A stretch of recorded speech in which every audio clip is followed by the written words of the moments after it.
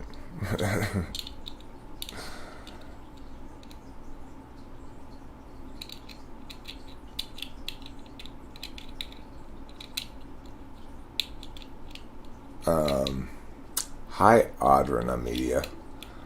Thanks for the caps.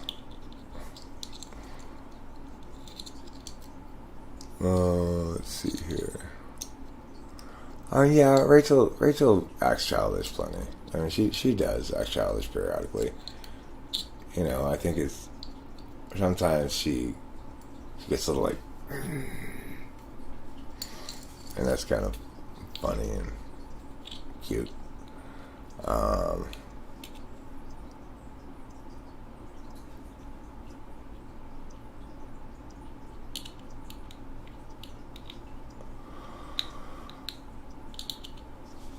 But the thing is,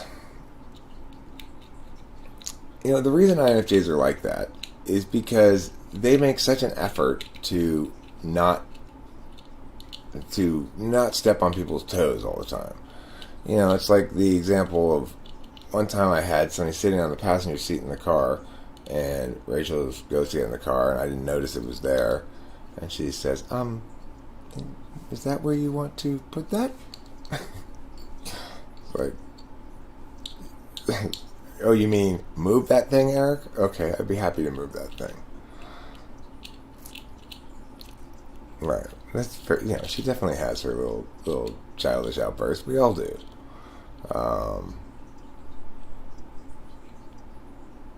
By and large, she seems to just be loving life. I gotta say, it's great.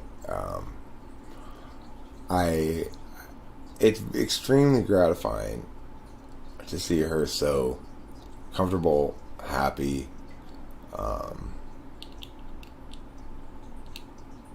empowered to do what she wants when she wants to. You know, not in an ontologically threatening environment where she has to walk on eggshells. I never butcher chops about anything. We don't play like that, you know.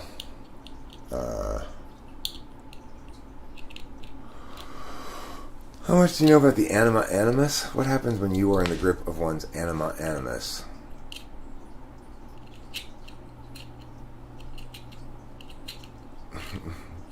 Are you sure you want to put that there? No, she didn't even say that. She said, is that where you want to put that? As though if it was a perfectly acceptable answer and she'd just sit in the back seat, you know?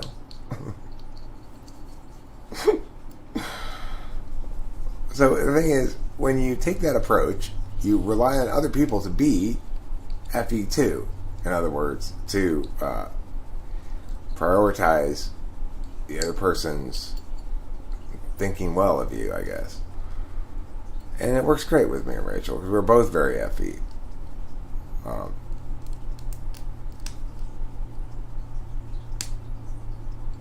Being FI polar means I don't really know what I want, and I kind of appreciate it when my partner knows what she wants. I don't necessarily require it either, because if she knows what she wants too much, then I'm going to realize that I want things too, and probably it's not that. So it's perfect. You know, she countervalues her own feelings. I don't know what mine are. Together we sort of play our way through the day without any plans, you know. There's no plans. We get up, we roll into the day and see what happens, you know. I don't know what it means to be in the grip of one's anima animus. I take it anima animus refers to a certain slot, or what? Like, is one of my functions my anima animus? Does my anima animus live in my anal cavity? Cavity search time. Come on, everybody. Come on in. We're doing cavity searches. I have to make sure you didn't bring sneak any COVID in here. Cavity searches for COVID. Does the terror ever play a role in our daily plans? No. Not at all. I forget about it as soon as I look at the cards. Usually. When I first started playing with them, I guess I'd think a little bit more about them during the day, but by and large, just like, fuck no. Who wants plans? I don't have plans. Plans are for planners. I'm not a planner. It's like, I need to know. Basically, I'm so against plans that this is what happens every time I have any plan. Well, Rachel, I think we should go grab some lunch, and I need to get more cigarettes, so we should go pretty soon. Are you ready? Yeah, okay. Let me just pull some bowls and watch this video first. Once I say it's time to go do something, let's go, I immediately begin something other than going in that place. Just because I don't like the fact that I'm said I'm going someplace now. Now I feel pressure to leave, but I don't like that, and it's weird. You know, it's like it's so it's like, fuck you, SE. It would be such a bonding experience to transubstantiate our code with each other. If I don't want something in a location, I will say, don't put that there, which is an SE response. So, for example, don't put that penis in my butthole. Would that be an example of you not wanting something in a location?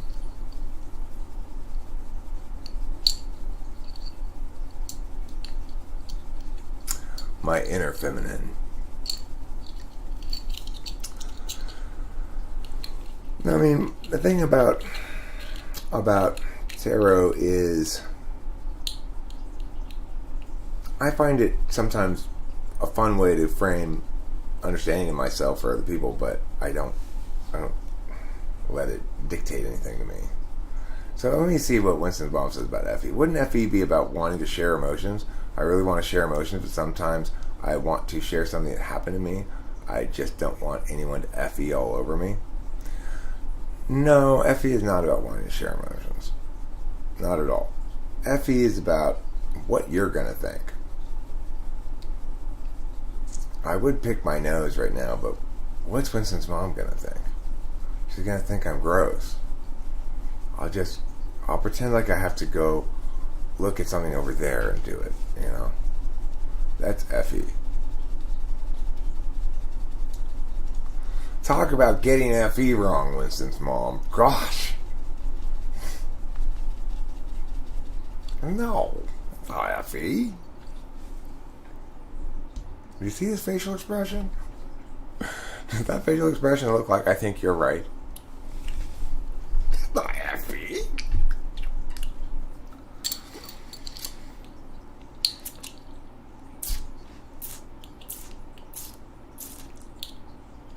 I think you're INFJ, emailed anthrax. From my interactions with you, I believe you are. What is Jungian animus archetype? Let's find out together at last on allocation.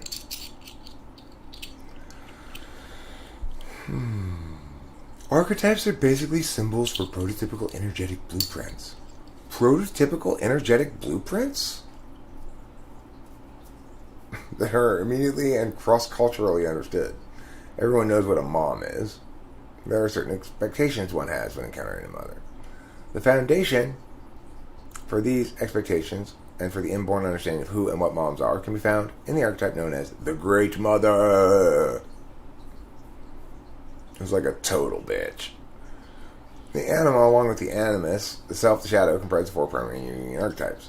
Simply put, the animus is a Jungian concept that symbolizes singular, prototypical, masculine principles, not human gendered males. The animus is part of a gendered female's unconscious psyche, or the hidden male within the female. However, in Jungian analytical psychology, the terms male and female do not relate to gender, they relate to energetic principles such as action and passivity. Understanding what the animus is perhaps more importantly what it is not, and learning how to have a proper relationship with it is a difficult yet crucial process one undergoes on the path to individuation. While a person's body may come in a male or female sex, the entire being consists not only of the outward gendered form, but also of that which is hidden in the form of psychic functions and cognitive processes. Jungian psychological theory posits that the psyche is not gendered. It views the psyche as a whole unit, but makes a distinction between that of which one is consciously aware and those parts of the psyche that are unconscious, or those elements of the psyche of which one is aware. According to this theory, the conscious part of the psyche correlates with the outward gender. The unconscious part is considered to be an expression of the sex opposite of the outward gender. For women, the hidden male within the female psyche is called the animus. So the hidden female within me is called the anima.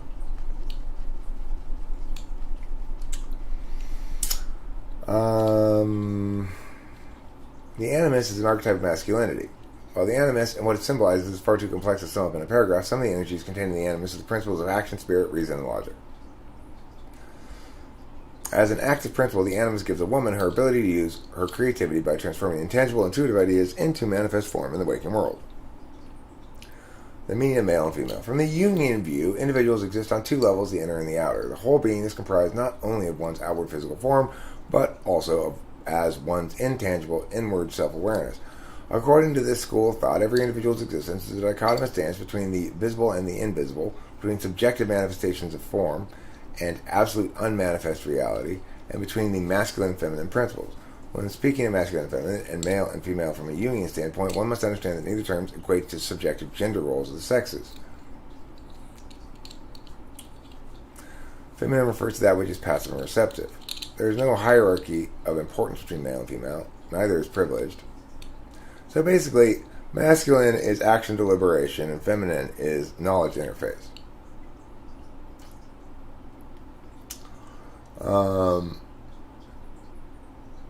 Think of it as a radio. If we only receive transmissions, it would be useless. Those transmissions must be broadcast to have any purpose. The opposite is true as well. If there is no device for receiving the broadcast, this transmission is simply undetected waves in space, undetected by human ears. That's kind of a cool picture. When not integrated, the animus is a fiery enemy. Yeah, I like that picture. That's neato. I'll show everybody. I'm sorry I don't have this screen up. Isn't that a neato picture?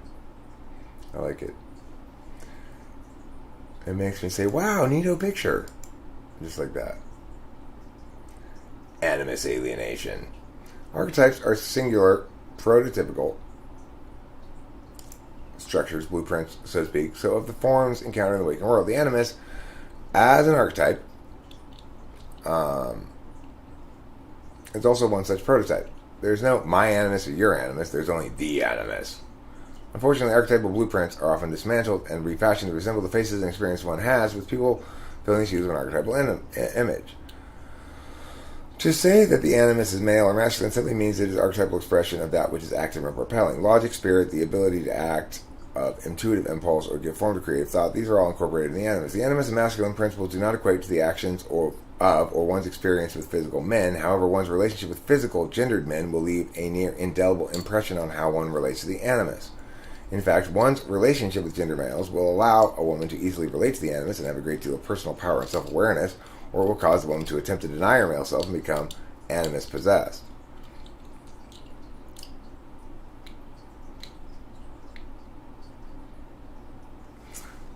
That explains something here.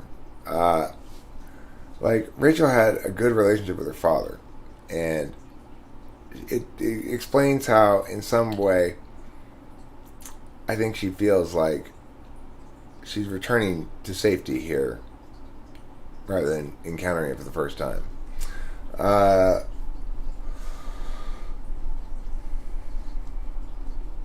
What the above statement means is that a woman will attempt to keep any trait she considers male pushed away into the shadow and will attempt to regain unconscious remain unconscious of her male self, she will remain a halfling and unable to integrate a critical portion of her own psyche.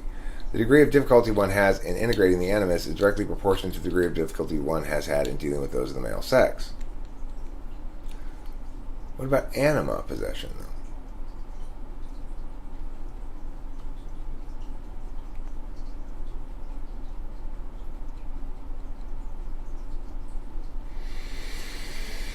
The animus denied becomes the monster the woman believes it to be, believes it to be. It does not go quietly into that good night of the unconscious. Instead, it acts out. It actually possesses the woman who denies it. All of those ideas of men, that they are domineering and controlling, they find expression through her. She becomes domineering, she becomes controlling, she is opinionated, she's incapable of reason or being reasoned with. Worse, she is completely unaware she has the characteristics. Still worse, since it is denied, the animus sulks. Since its natural expression is found in action, that action is denied, the animus takes the only action it can. Tells the woman, what's the use, this will never work, might as well not even try, you know this is going to fail, another negative self-talk. And until the animus is integrated, all those negative statements are true to some degree. Why? Because one must be a whole unit to function fully, and a woman not utilizing her male half is only half a person. She is a woman looking for completion in an outer man who more than likely is simply looking for an outer woman to complete his own incomplete self, a projection, not a person.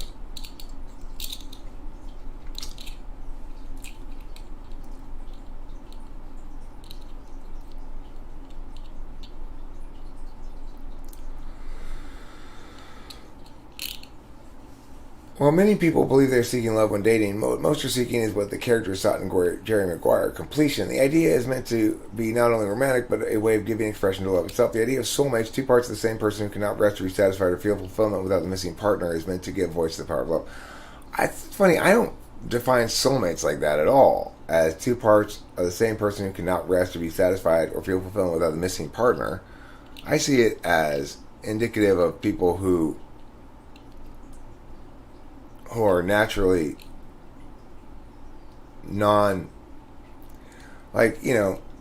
it's like people together, either there's friction, in which case that will gradually grow and fester and do various things, or there's not, and a soulmate is just somebody with whom there's naturally no friction. That's how I would define it, but I guess that's because I'm not half person. When a woman is searching for a soulmate, the reason the pictures and ideas that come to mind often appear so unrealistic is because she isn't looking for a man, she's looking for the man. She's not looking for a human being at all, but for that perfect expression of maleness which can only be found in the pure form of the animus. I see this as describing Kimberly. She wasn't looking for a human being, she was looking for the man. Since humans typically define themselves by outward gender, the idea that the gender opposite one's own can somehow exist oneself seems positively preposterous. It's only logical to search for completion, that is, to seek the male outside oneself in the form of gendered males.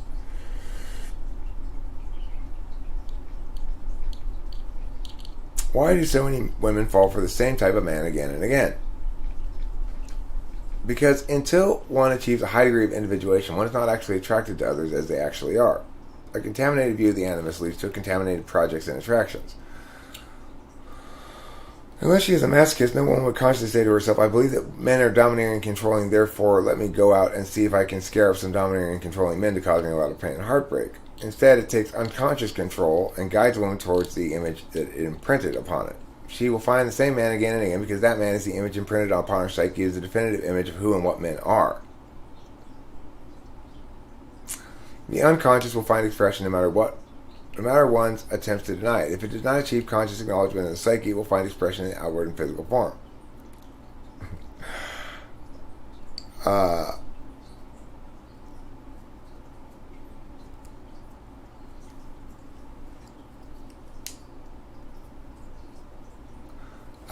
It's funny, my dad came and said to me, like, first thing he said when he got back from his trip was, Ginsburg's dead. And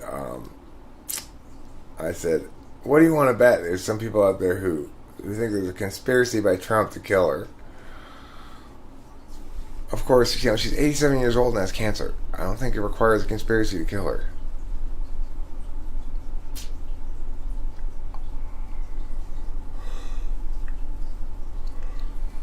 integrated animus.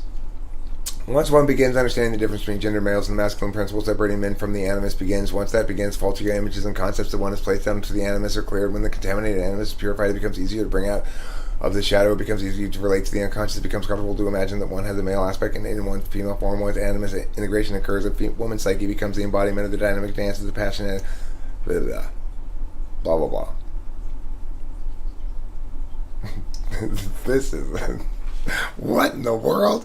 Look at this horrible, ridiculous picture. This picture is so silly. I have to get it. Oh, one of those things, huh? You think you can stop me from topping these charts? I don't think so. I don't think so, website. I'll play. No, you can't get my picture. F you. Watch me. Can't get your picture. How about that, motherfuckers? See? I can get your picture. You can suck it. Web P thing. I hate that shit. What is that? You know? Like when you right click a picture and you go to save image and it goes Web P file. What the fuck is that? You know, I hate that thing. So anytime I see that, it's like it forces me to just get the picture, just to prove them.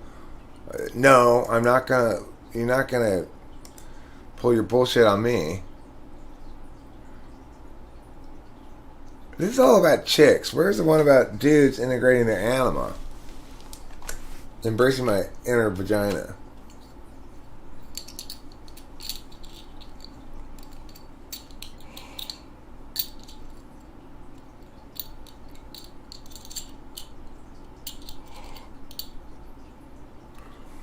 Remember this. Human beings are complete, fully functional entities. No individual is half a person. No individual needs completion. What every individual needs is recognition of that completion. One needs to acknowledge one's status as a whole unit and know that wholeness to be a fact of existence. For women, a dramatic step towards recognition of her wholeness comes in animus integration. Well, what about integrated anima, though? It's not all about the chicks, you know. What about dudes? We have a need to know about our anima too. Why are you sending me the chick one, Winston's mom? Why don't you send me the dude one? I'm a dude. Have you not noticed? God, it's like not everything in the world has to be about chicks. You know what I'm saying? Come on.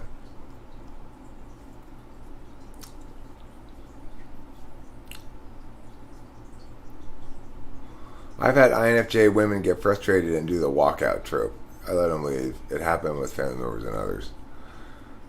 Well, you know, the reason they do that is because they want to understand things as representative of a pattern.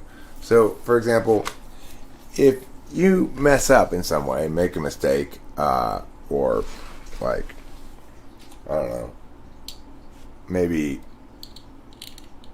INFJ catches you lying to somebody else, for example.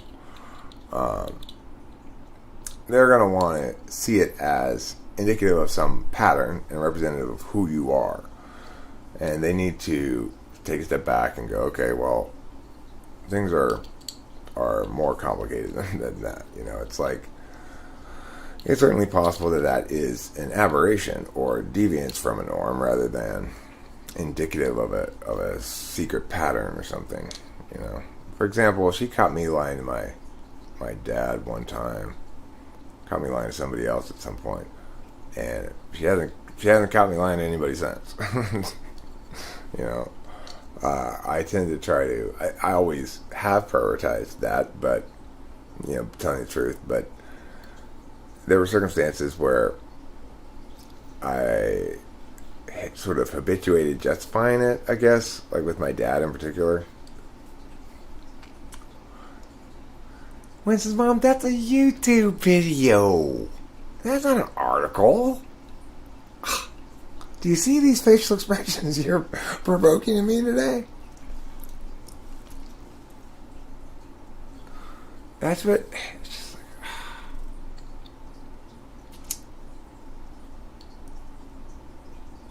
like, INFJ women are like caricatures of the most annoying women, also quiet but real sketchy. Lawnmower? What a bunch of garbage that is. There's nothing sketchy about an INFJ woman. They're not annoying at all.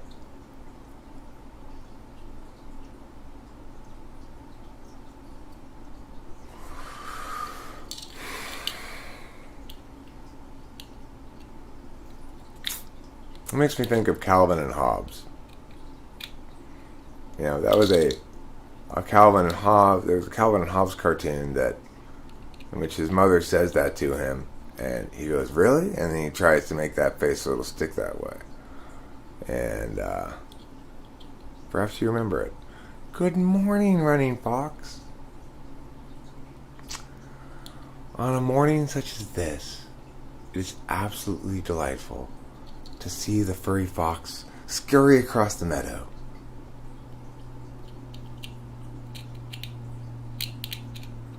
Who wants to scurry across the meadow with Running Fox?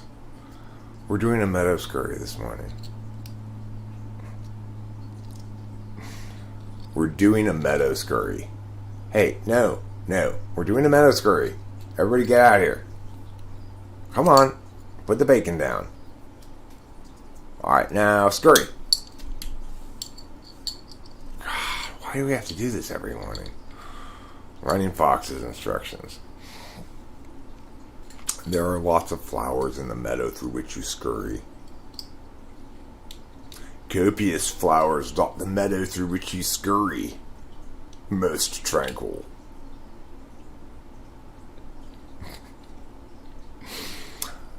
Oh my God!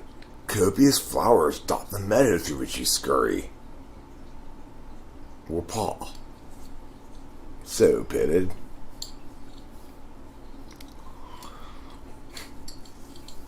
So pitted.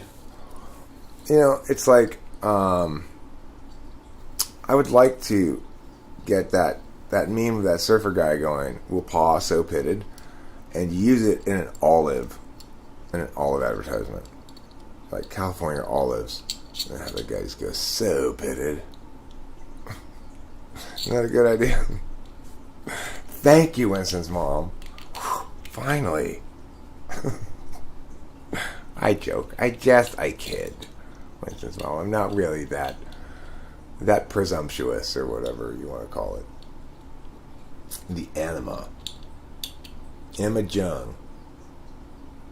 Anima possession. Are you a spineless wimp? That sounds like, huh.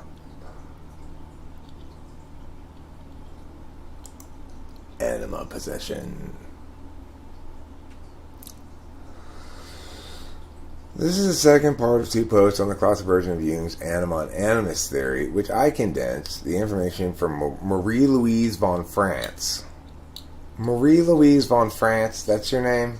Are you sure it's not a made-up name? Marie-Louise von France. Look at this. Marie-Louise von France. That's such a made-up name. Okay, this post focuses on the malevolent, destructive, dysfunctional anima and how this affects a man, and also attempts to address the approach to take in order to integrate the anima and thus render her benevolent and constructive.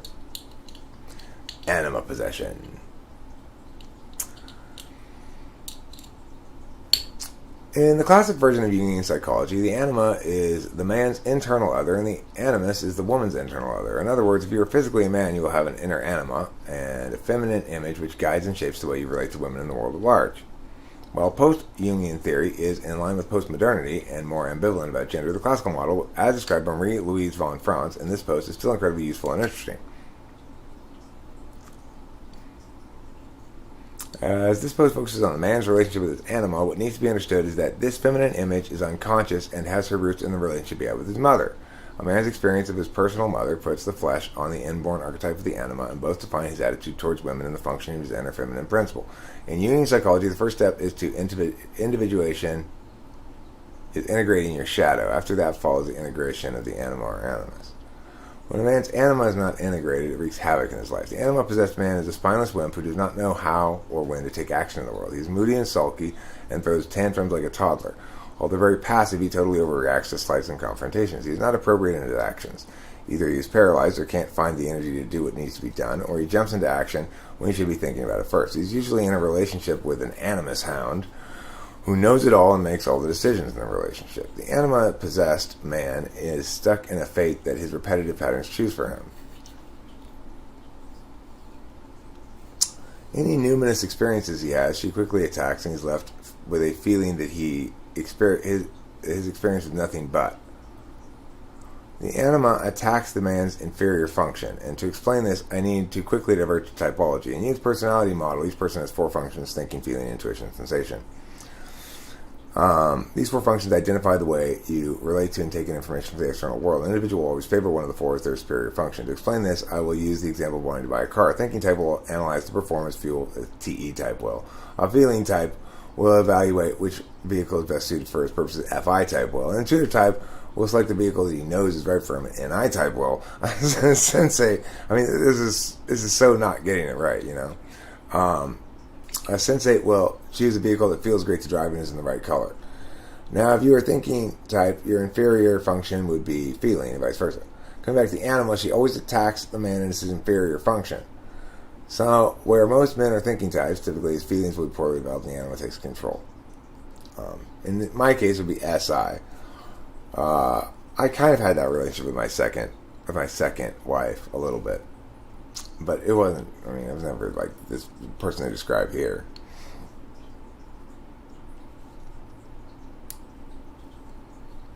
One of the main problems with the anima is that she lies outside time. This results in men who act inappropriately for their age. They are either childish old men or wise young boys. This time-related issue affects the man's judgment in relation to action. He either totally overreacts to small matters, or does not act when he needs to in big matters. This must be opposed in the following manner. When a man finds himself lost in ambiguity and at a loss on what to do, he needs to act. The anima is an expert on implanting doubt. He must step into life to get out of this trap. He needs to act in some way. He must escape the repetitive pattern of getting excited about ideas and discussing it to death until he is totally uninspired. He needs to develop a disciplined consciousness for solutions and directions. The correct attitude is to accept that it may not work, or that it possibly might not be the right thing to do, but take action anyway. So this seems an oddly, a way of describing INTPs. And the thing is, it says overcoming the anima is through experiencing reality in the unknown, not talking about it. One must take action based on the knowledge and understanding available to one. This is very oddly skewed in favor of certain types, you know.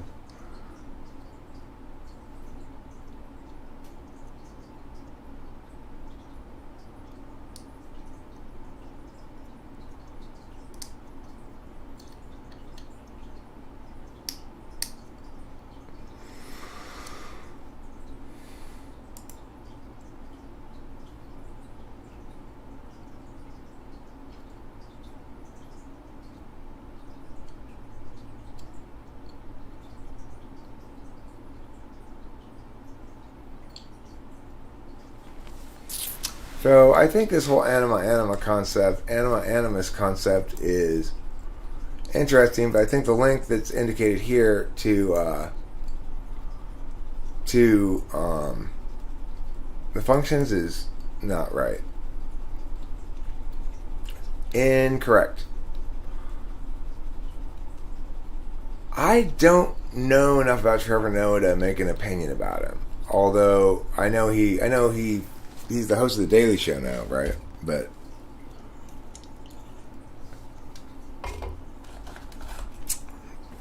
beyond that, I don't think I've ever paid any attention to him, really. I mean, it's like,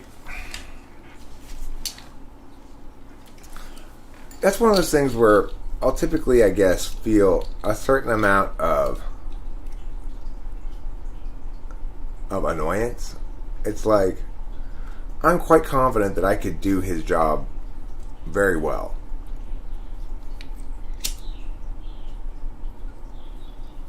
quite confident that I could be the Daily Show host better than just about anybody else. You know? He's a proven joke thief. Okay. Well, that's worth condemning, I guess. I'm definitely not a joke thief. If I tell somebody else a joke, I credit them.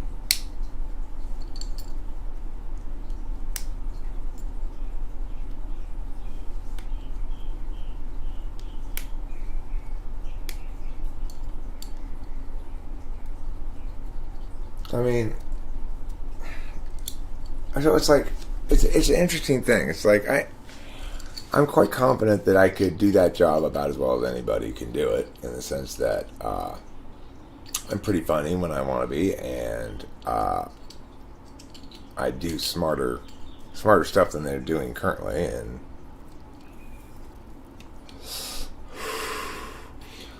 you know, I'm comfortable in front of a camera, etc. But of course, how do you become that person? Well, you don't. It's like it's too late for me to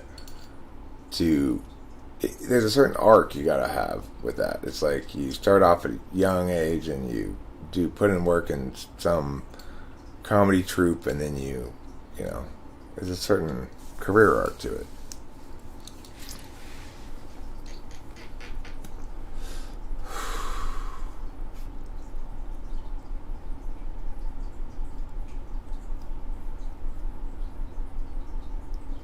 Well,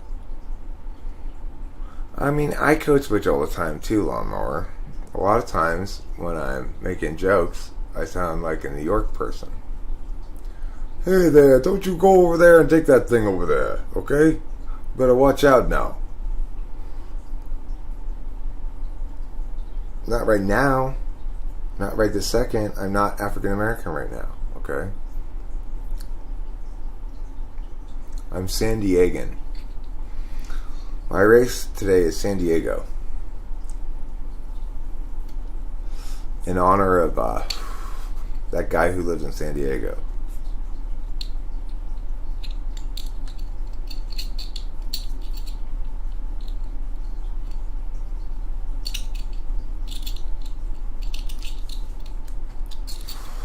The thing about South Africans is they're the most likely race of people to win running contests without any legs. True story. True story. No.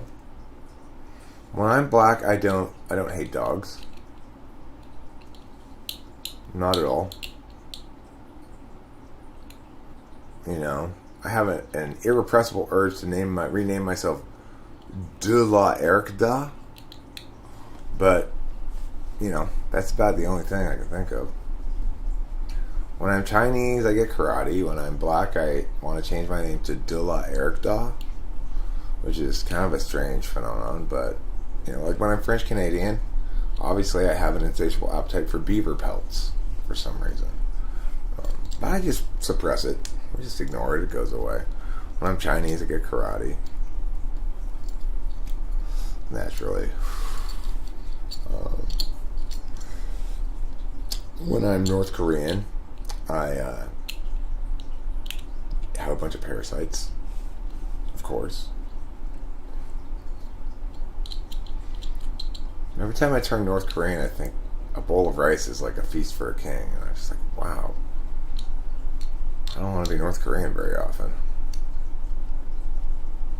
Bowl of rice? Oh my god! It's my lucky day! Oh, North Koreans. Poor North Koreans.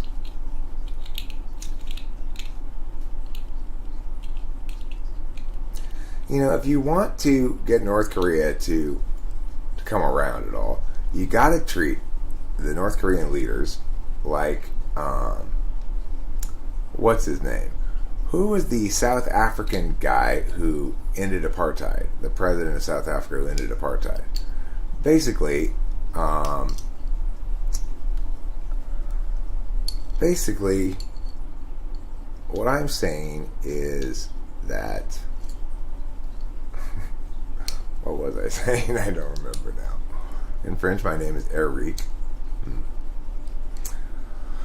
When Trevor does that black voice, it's so cringe, dare I say racist.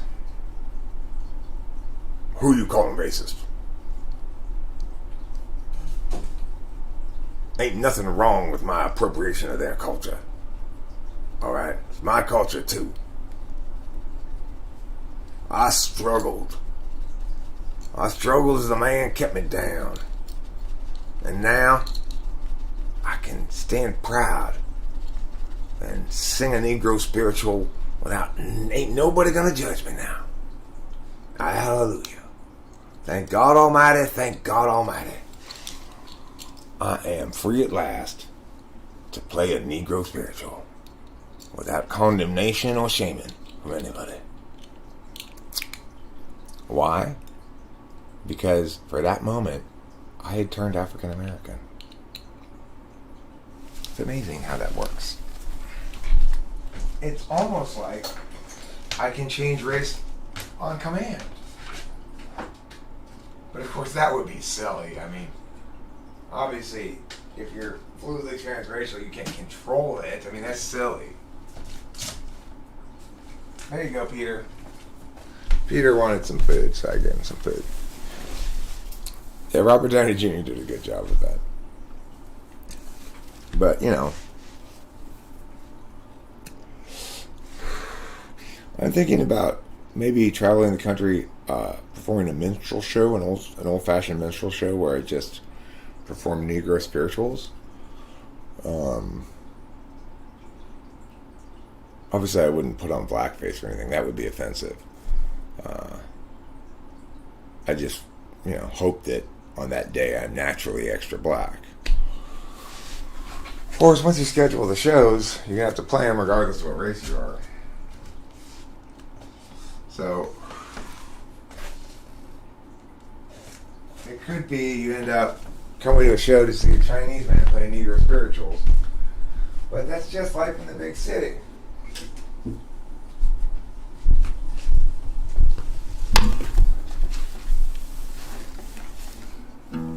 Remember, the key to a Negro spiritual, there are two things.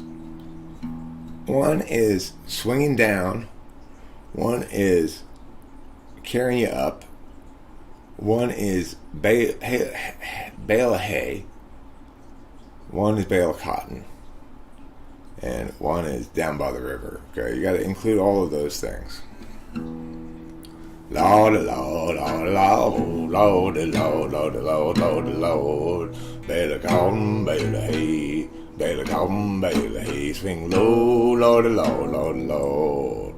Oh, Lord, Lord, Lord, Lord, down by the river. Woman, child, woman now. And that's how you make a Negro spiritual. It's not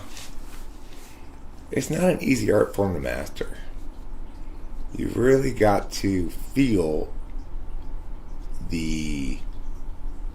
what it feels like to live on a plantation and sing songs, you know.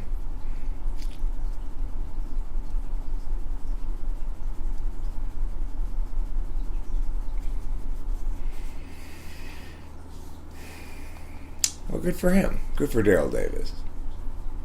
I mean, I think that's appropriate. It's like, that's the way to approach all race things. You need to punch it in the face, basically. You punch race in the face, which is what I do. You know? Whatever people think is like taboo or something, there are aspects of it that are reasonably condemned. You know, genuine hatred is reasonably condemned. Genuine groupism is reasonably condemned. My attack of those things is correctly celebrated as transcendent of that nonsense.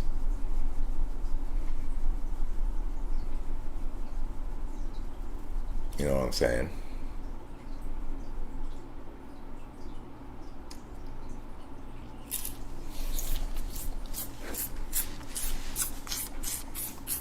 A pool bowl.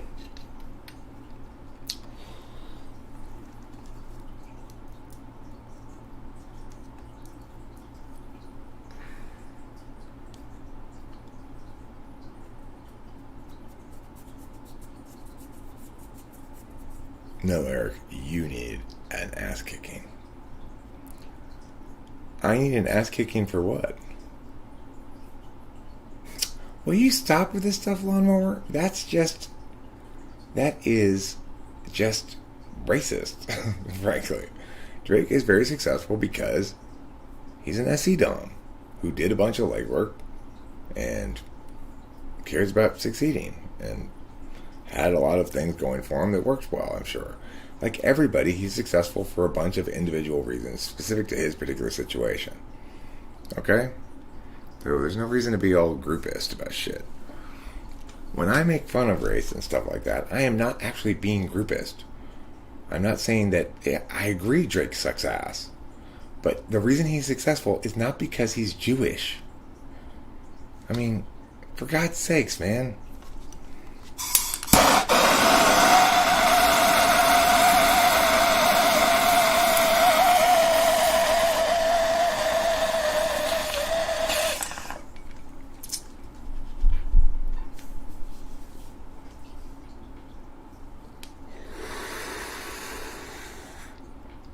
That doesn't justify you being groupist. You know?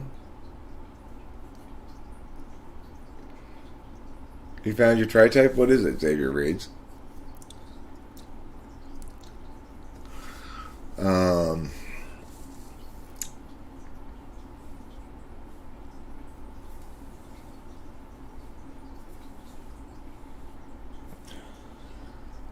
Lawnmower.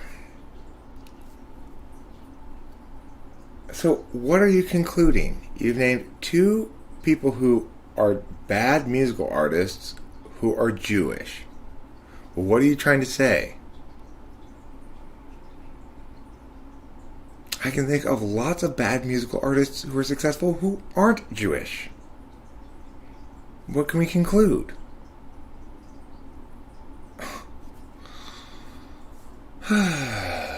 Okay, lawnmower. For God's sakes, man. Like most people in the world, the vast majority of Jewish people don't identify with their religion. Right? It's not the primary aspect of their identity. They're just people. It's ridiculous. You declare them Jews because of their name, I guess, or something. It's ridiculous. I don't understand why you want to always put people into groups like this. It's silly. Everything okay? Everything's fine. We just had a little earthquake last night. I was happy about it because it means that Rachel got to experience a real live earthquake. A real live California earthquake. It was fun. We didn't even get out of bed. But it shook enough that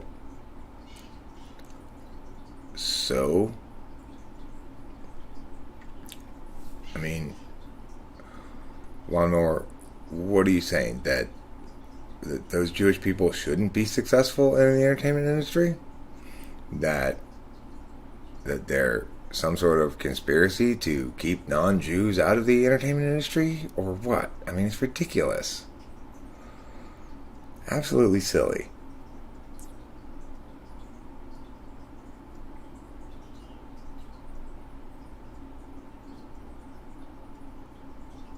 I mean, the point is not... It's like whatever observations you might say that are true about the demographics or whatever, there's an implication there that there's some sort of intentionality, conspiracy, or that there's something wrong with it. It's like, obviously... let's say there are a lot of Jewish people in the entertainment industry, and let's say that as a consequence, people they know have a networking advantage. That's natural. That's naturally occurring for any industry.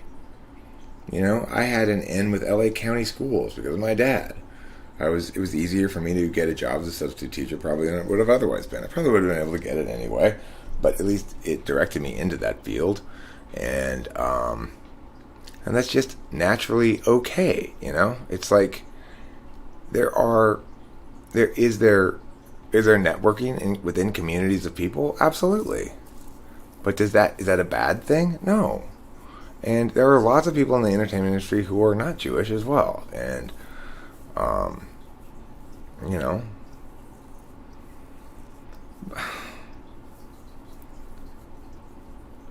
it's like I've had clients in the entertainment industry, and they weren't Jewish. And they were very successful. It's not like, okay, but so what, Lawnmower? So what's your point? Let's say that's true. What's your point? That's a bad thing?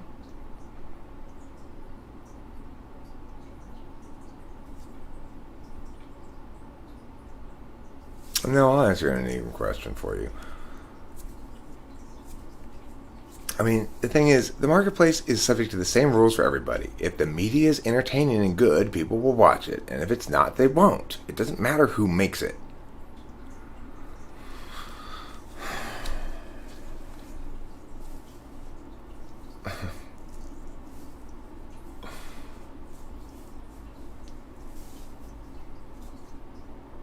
I think the influence of culture that can be associated with race can sometimes cause one to conflate race and culture.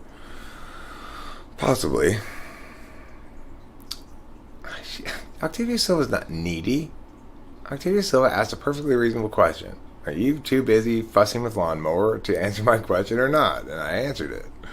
Are you talking about that withdraw void theory? Yeah. What does 649 look like in that context? So 649 would be withdraw,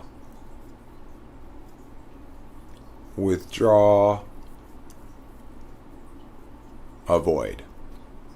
649 is withdraw, avoid.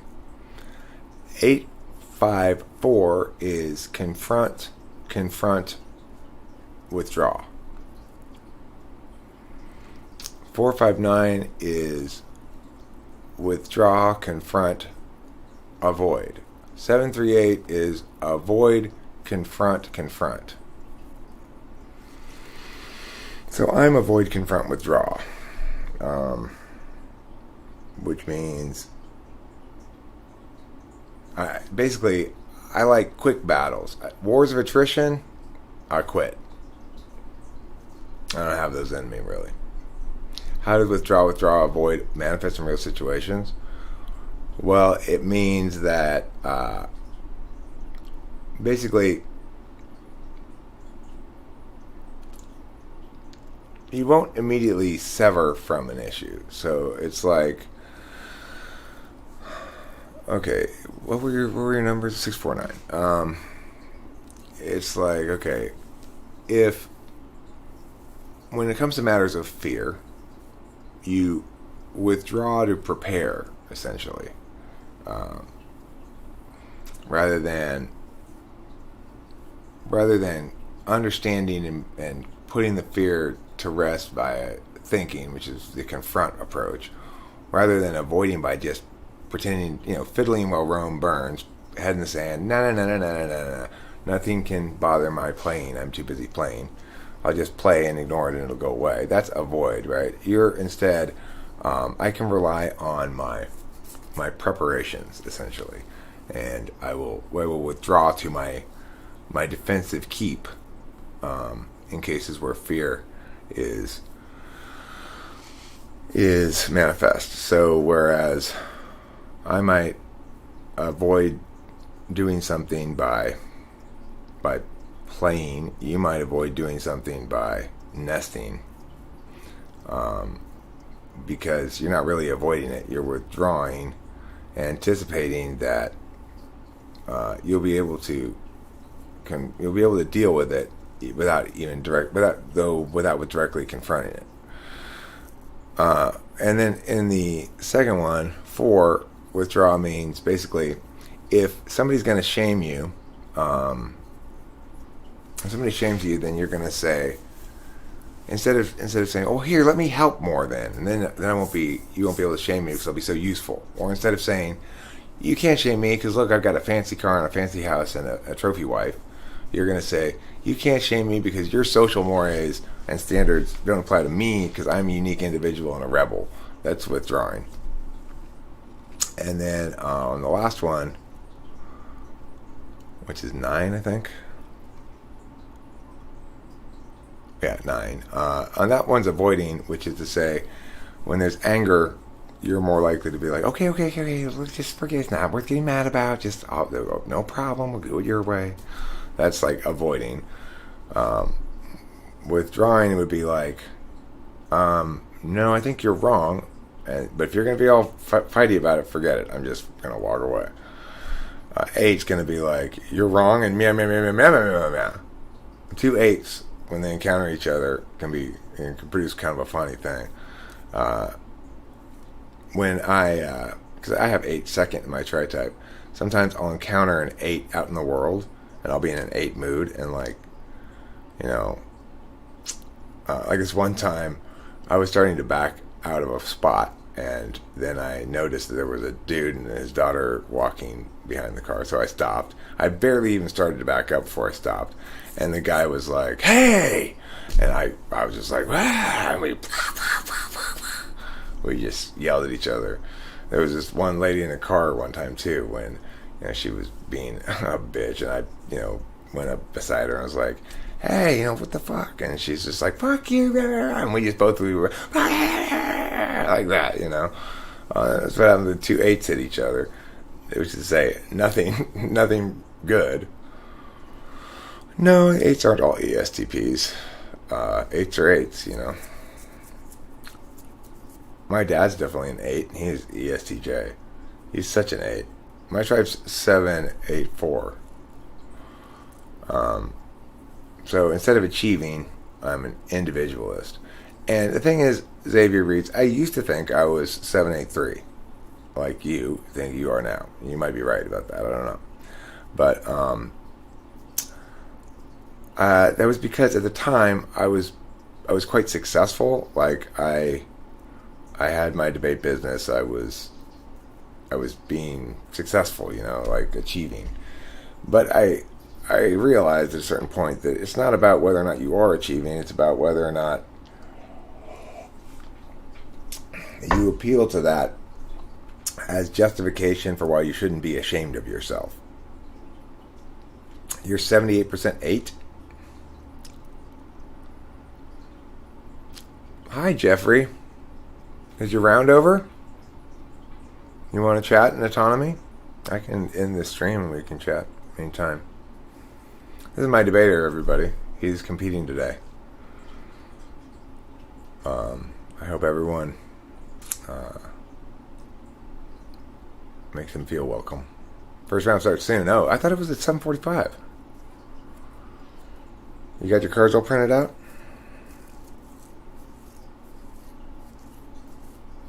You added up? I hope so.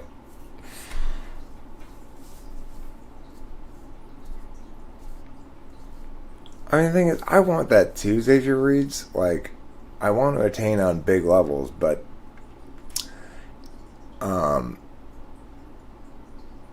it's like the question is, where do you fall back to at the end of the day for justifying why you're okay the way you are, and why nobody can really bust your chops?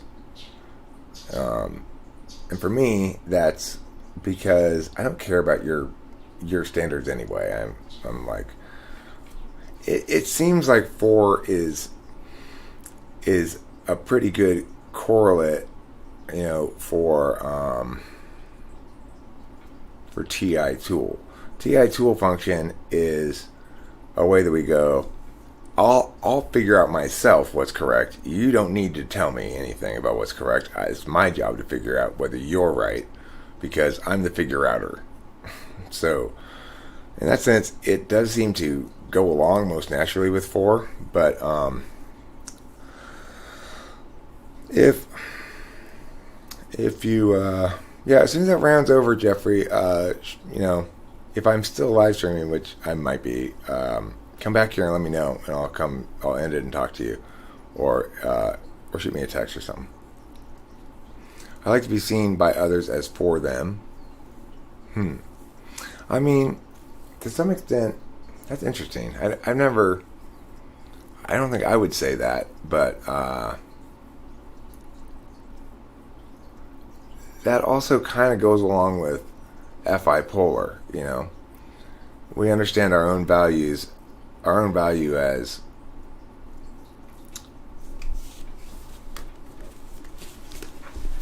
I guess conditional on validation of others or affirmation of others or utility to others.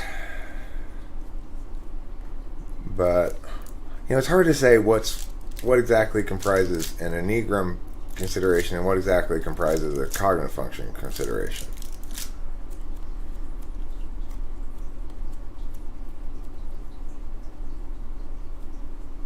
No. Well, okay, so to accumulate detailed knowledge over time, I would say it's to have a scrapbook full of impressions from one's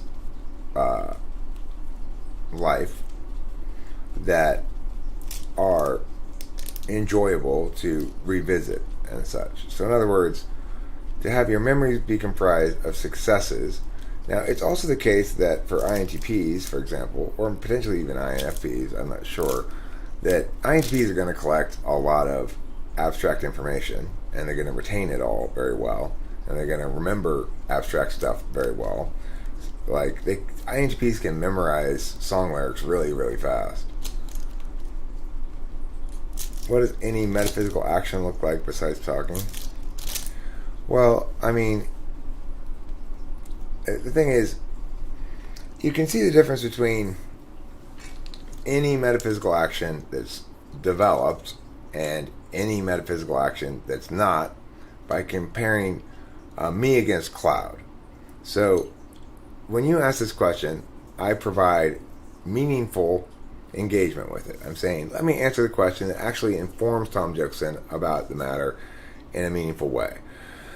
How can I do that? Well, being an SI user, being an NEDOM, means I'm going to immediately go to some sort of example that'll make it more concrete, because I assume everybody likes that because I'm an SI user. But additionally, I'll give some sort of mechanical explanation, or I guess abstract explanation like this, because I understand the objects you're putting out there as fitting into a question-answer schemata that's implicit to TI and extroverted intuition. In contrast, Cloud will use extroverted intuition when here. In other words, he will come up with some idea, some random idea, and put them up here. He'll come up with possible ways to provoke, essentially. But the thing is, the objects aren't being treated as objects of analysis or metaphysical objects that should be engaged with on a metaphysical plane.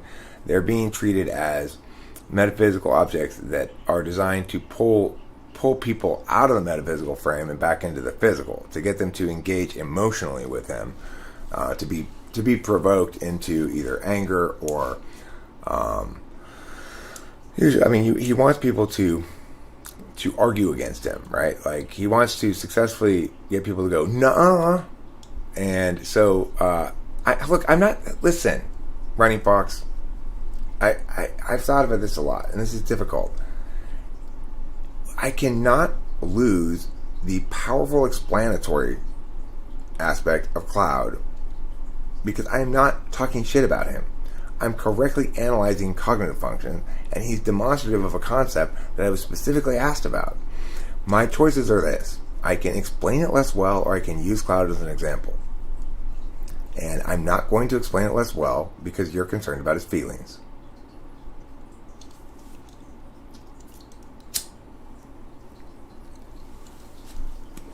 I mean, look, Cloud is absolutely an asset around here, and this is part of why.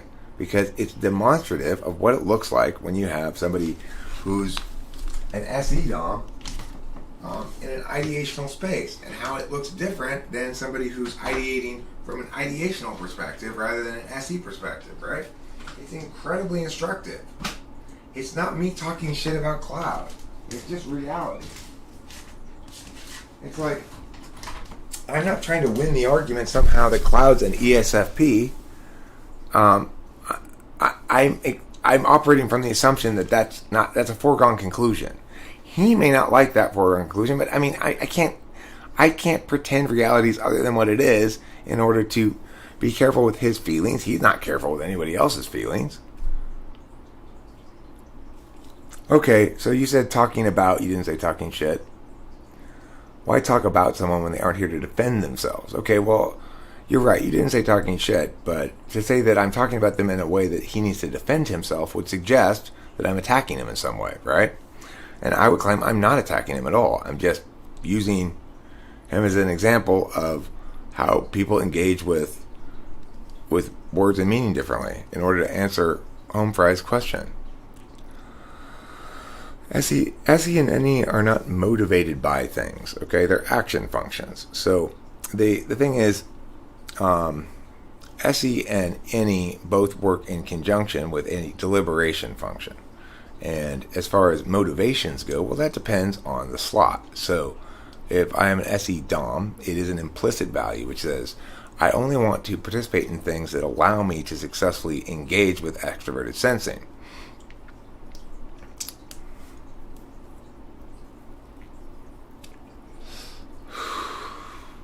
I mean, I found that third slot SI links to, in INFPs, a kind of repetitiousness with media that it doesn't seem to link to in INTPs. So INFPs kind of get off on watching the same thing over and over again, or listening to the same thing over and over again. INTPs don't seem to do that. I'm not sure why that difference is. I think instead INTPs gather a lot of SI abstract information, probably, that INFPs don't gather as much. I mean, so when we ask a question like, what's an SE Dom motivated by? Well, the answer is probably their third slot function more than anything else. So if it's an ESFP, they're motivated by attaining goals, or framing things through goals, solving problems, stuff like that. But that doesn't mean they're very good at it necessarily. My FE's gotten better, but it's obviously not as strong as my extroverted intuition. I may be more motivated by extroverted feeling than I am by extroverted intuition, because I am extroverted intuition. I'm like, I can't not extrovertedly intuit. But whether or not I'm fully successful according to my own standards depends on whether I do a good job with the FE. So it bothers me that Running Fox has certain perceptions of that I think are frustrating to me, because I get it. I get what you're saying. It's easy enough to say that, whether you said it or not, that I am talking shit about Cloud behind his back, but I honestly don't mean to be doing that. It's just, I guess I could be talking about Brittany. But that was a longer time ago, and people don't have that reference point. Most people around here probably know what Cloud's like. Brittany's the same exact way.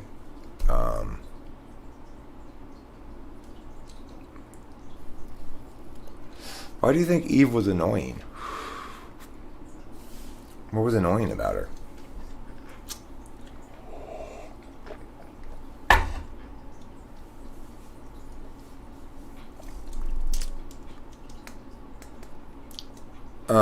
But yeah, I think that third slot SI, they're in INTP anyway. It goes to it links with FE. So it's like they want ego spank bank memories, and they don't want ego cringe bank memories, right? Ego spank bank is something that ENTPs and INTPs both can understand and identify with. There are certain things that you remember and you relive in your head that make you feel good. And it's usually about you succeeding socially in some way, like playing a show and getting a lot of applause afterwards, or like those kind of memories are ones that are gratifying to me. Or like the most gratifying example of an SI memory for me is the time when I went to go tell the city of Pomona about being pushed by the cop, and that whole thing, as I've just discussed before. That's a very gratifying ego spank bag thing for me. And I think that third slot SI is even a little bit more like that than ENTP. Now, look, I want to say this about Eve. Even if she ruined everything, that doesn't mean she was annoying, right? Like, annoying is separate from ruining everything.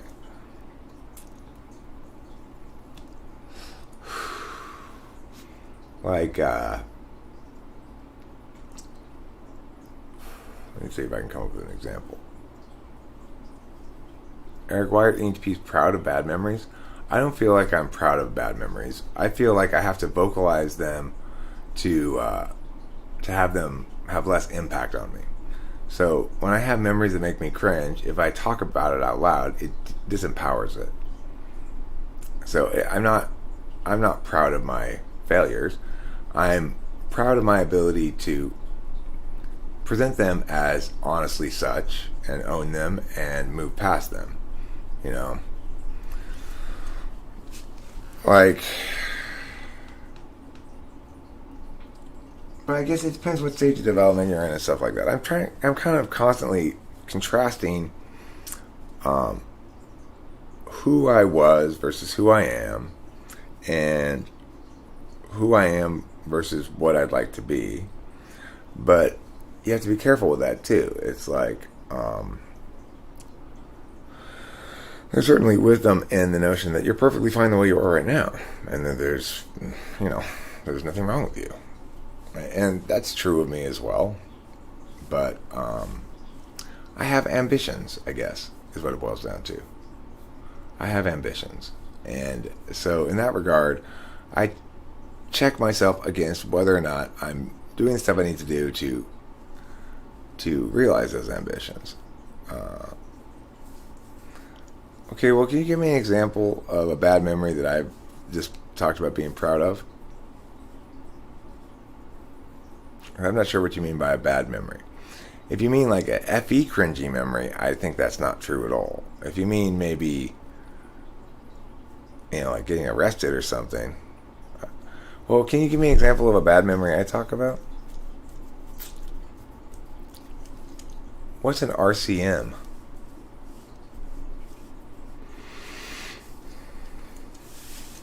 A rectal communications man?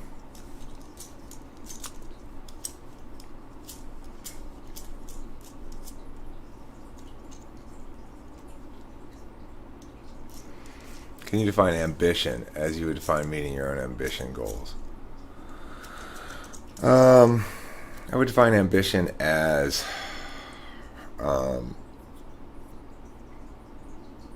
a belief that the future holds more achievement than the present, I guess. Enema hurt your bum?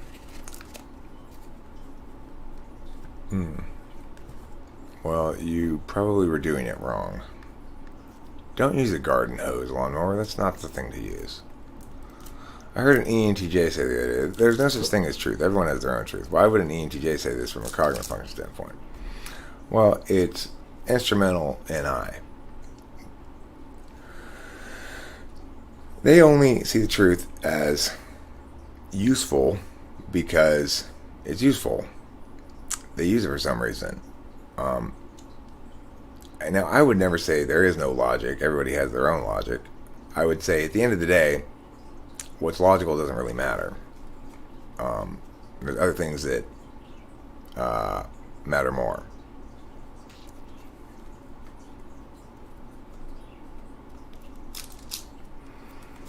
I mean, I understand being proud of being beaten up. I've gotten beaten up too. I was mostly proud of not running away after I got beat up, but rather standing up after I got knocked out, running into the house, and tackling the guy, even though he'd already knocked me out in the street. So I held the ground, so to speak. He ended up getting in his girlfriend's car and driving away. But I'm not proud of getting beaten up, exactly. I'm happy that I had that occurrence happen to me ultimately, because it comprises a meaningful experience in my life. Well, the story goes as follows. I was going over to my friend Corey and Liz's house. I just dropped off my daughter and with her mom. And when I got to Corey and Liz's house, I pulled up in front of the house, and I was sitting in the car for some reason. I didn't get out of the car right away. Maybe I was listening to something on the radio. I don't know. And I saw in the rearview mirror walking up to my car this guy Steve. Steve was the boyfriend of this girl, Lauren, who I had been hanging out with. And the thing is, he thought I was sleeping with her, but I hadn't been sleeping with her. We were just hanging out, doing drugs. So anyway, I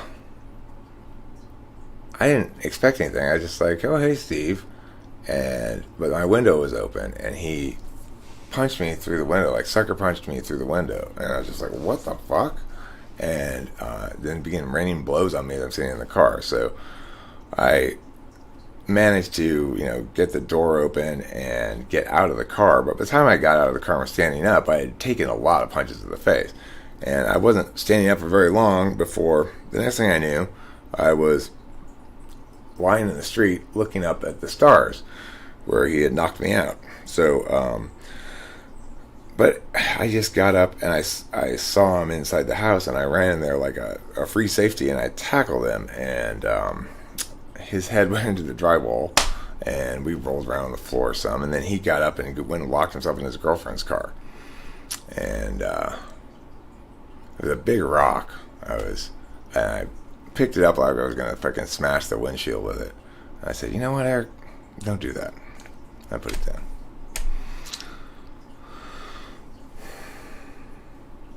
Anyway, he broke my nose. Which is why it's a little bit crooked. Not very much crooked, but a little bit. Well, yeah, he broke my nose. But it wasn't broken very bad. He just sort of cracked it. It was back in the day.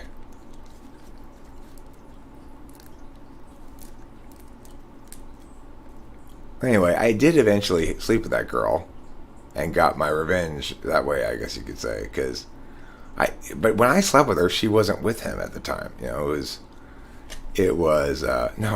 totally won in the sense that, so I did eventually sleep with that girl, and it was between my first wife and Candace. And then I got a phone call from him, all like weepy about, whether or not I had slept with her, and it was like, yeah. And he's like, but I loved her. I'm like, but you guys weren't together. So it was pretty hard to feel like I didn't get the better of that. I fucked his girl, so whatever.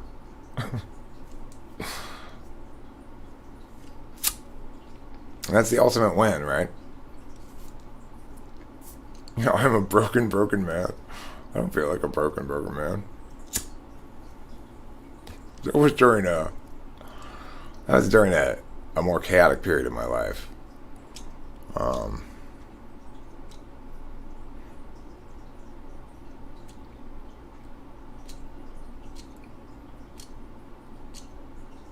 So, no, I don't still feel anger. There's not really much of anything I still feel anger about. I feel a little bit of anger about, at least for myself.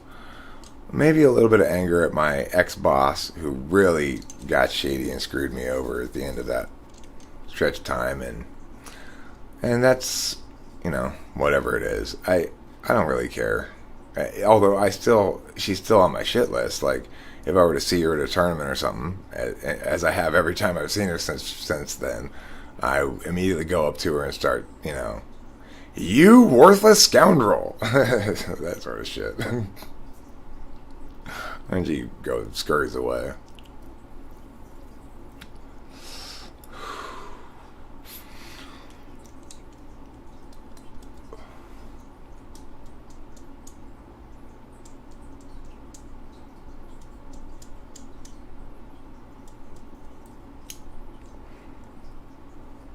Yeah, I haven't really.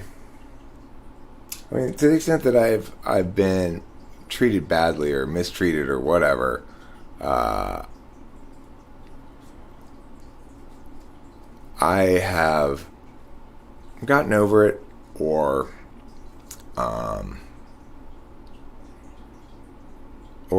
gotten my redemption. You know, it's like one thing that used to make me mad that I got my redemption on was Becky.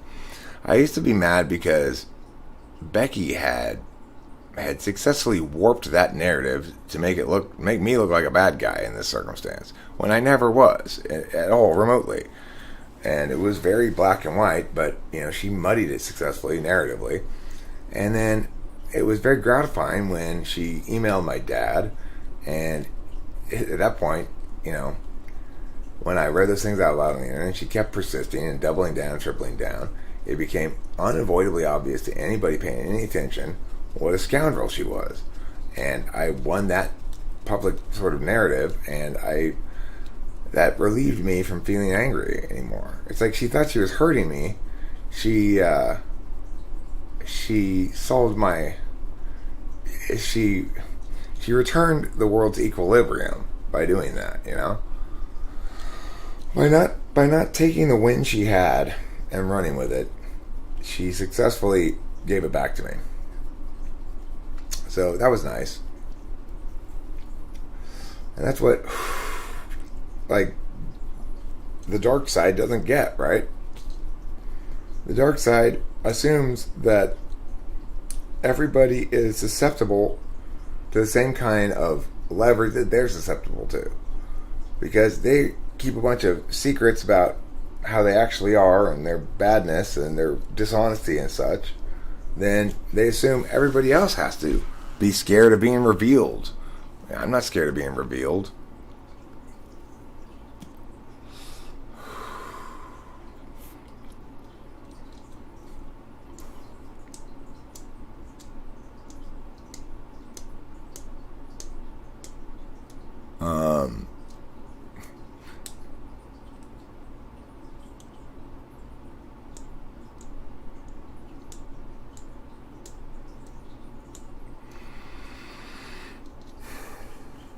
Well,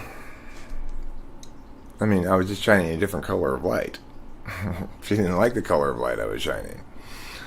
The other person who I might have been mad about would be Tori, who was another person who just put a lot of effort into harming me. But, you know, I got an email from her not that long ago, which said, basically, please, Eric, can you mediate a conversation between me and Spacey? And I know I was just projecting all this shit onto you, and you weren't really at fault for anything, which is kind of nice to read. I said, I'll do it if Spacey requests it. He didn't. I never followed up. You know, there was nothing to follow up on.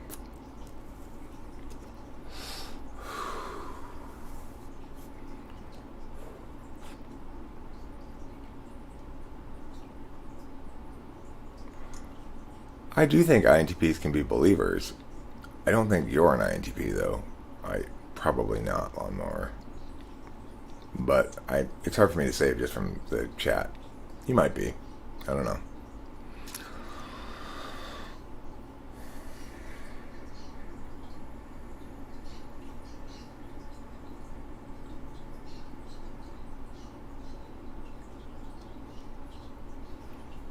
You know, I don't think that Lawnmower's Christianity invalidates the notion that he's an INTP. That's not the case. It certainly is possible that INTPs are believers.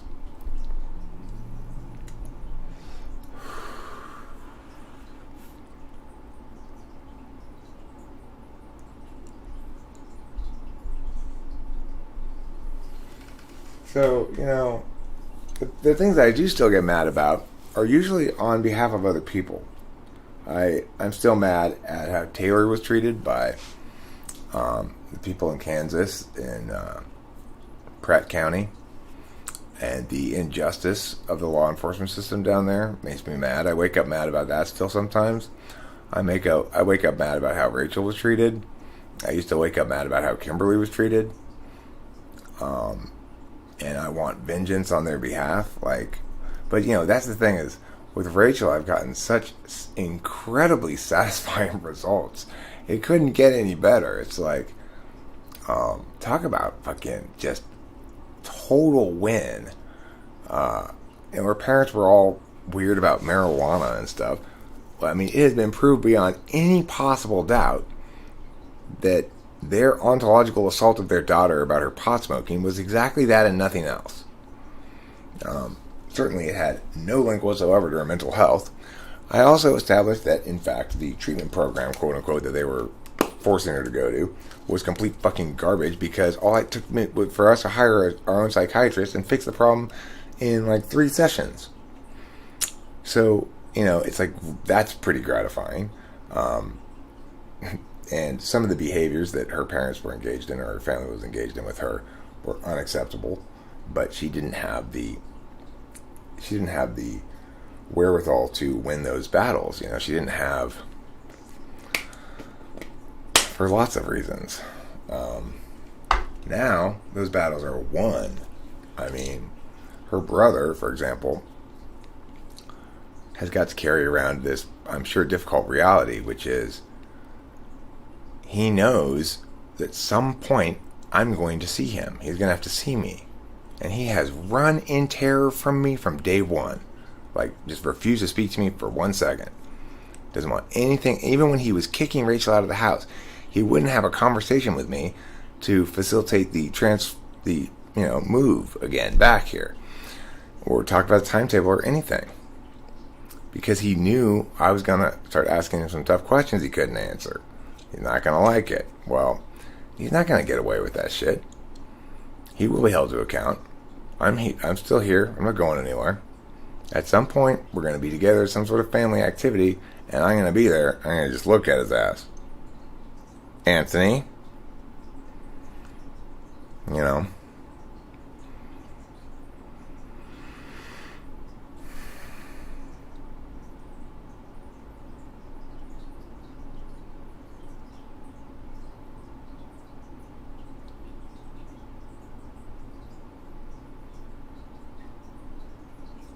So at least I know that that's going to be dealt with. I put a handle on that fucking awful mental health place that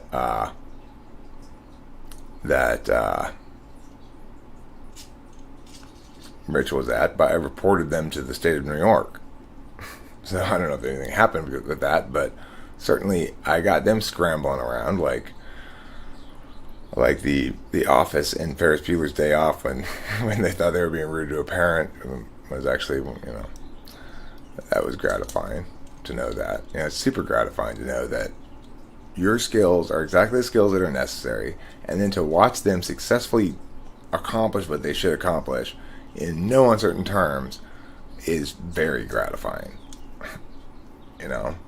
There's nobody else in the world, I don't think, that Rachel could have gotten with who could have handled all that shit. I mean, first of all, she needed to get with somebody who not only was okay with her smoking weed, but who encouraged her to smoke as much weed as she felt like, all day long, whenever she felt like it, without even ever having a second thought. Because why? She's a 7 too, like me. We don't like being constrained in our play, and that's all there is to it. The principal in that movie? Really? In Ferris Bueller's Day Off? Mr. Rooney?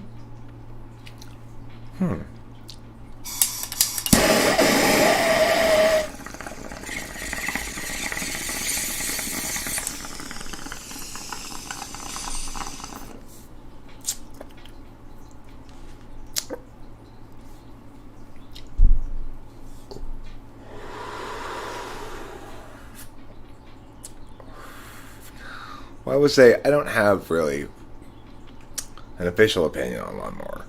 I'm just saying, my gut doesn't say INTP, but that's not very reliable. I've been totally wrong about people in chat when I actually type them before, so you shouldn't put much weight in that. Sometimes I think, oh, it's got to be this, but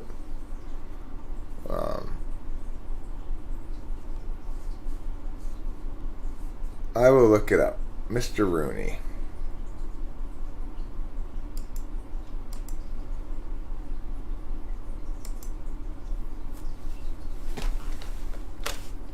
Who played Mr. Rooney? Jeff Duncan Jones. He was also in Beetlejuice. I thought he was good in Beetlejuice. Let's see.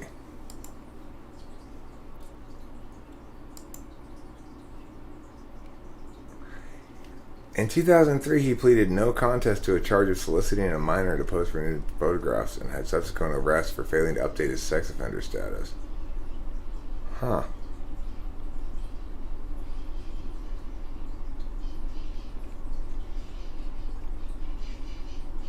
It's too bad. He seemed like a good actor. It's unfortunate that he's an awful human being. Although we don't know the circumstances, you know.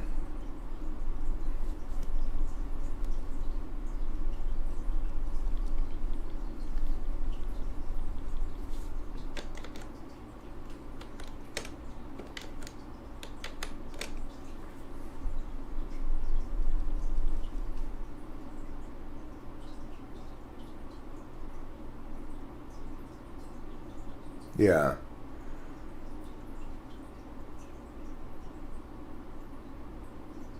Um,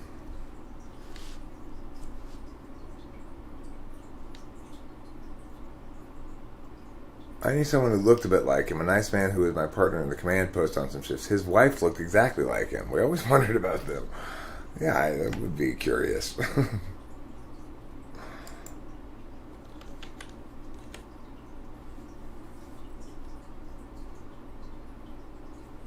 It's funny that you don't have a method of typing people in chat. I mean, I do have a method of typing people in chat. It's just not very reliable.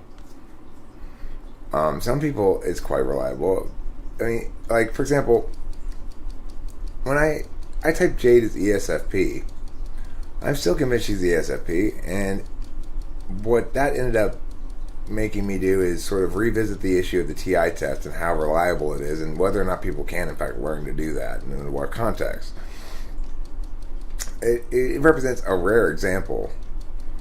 My method needs refinement. I don't need to type people in the chat. I mean, that's the thing. I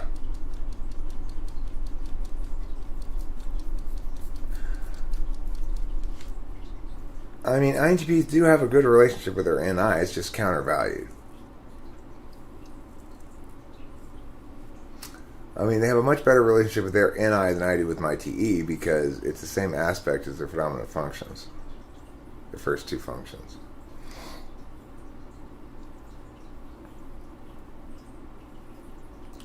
You have walked past people on the street and thought, oh, he beats his wife, or oh, her mother just died.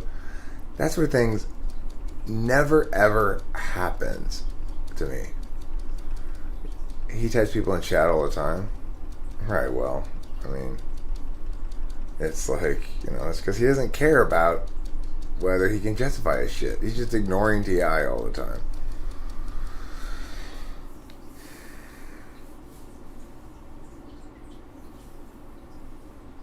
Like, this is an NI thing that I sort of realized yesterday, and it's an example of the level of NI that I typically am conscious of.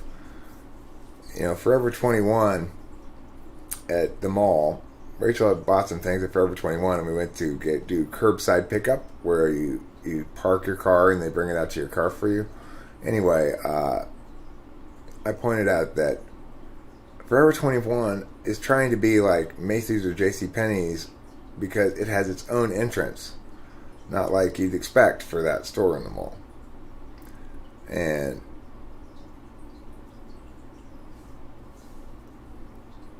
that's possible, Annie Purdue.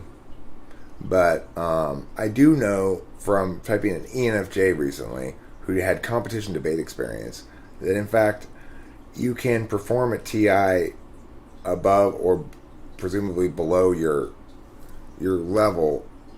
I mean, I could tell the guy wasn't second slot TI, but I would have said there's no way he's fourth slot TI. He's got to be third slot. But he was definitely an ENFJ. So it shows me, you know, but then after I typed him as INFJ first, and I said, okay, I don't know about you, man. You're so ENFJ, but your TI's too good. He said, well, I did do competition Lincoln Douglas debate. I was like, oh, okay. So I have to revisit this question about whether people can learn TI and how much they can learn of it. But it is possible what you say there, Annie Purdue, that Jade had a friend feeding her the answers. She's definitely an ESFP. I'm convinced Jade's an ESFP. So it's like, in some sense, the holistic approach wins. It's like, I have my skills test. It's supposedly the most reliable aspect of the typing thing, but when they run afoul of the holistic conclusion, I got to revisit that notion. The whole reason that notion has been sound as long as it has is because that really hasn't happened much. Where the basic principle that the process tests, the skills tests, are very reliable has proved to be the case generally.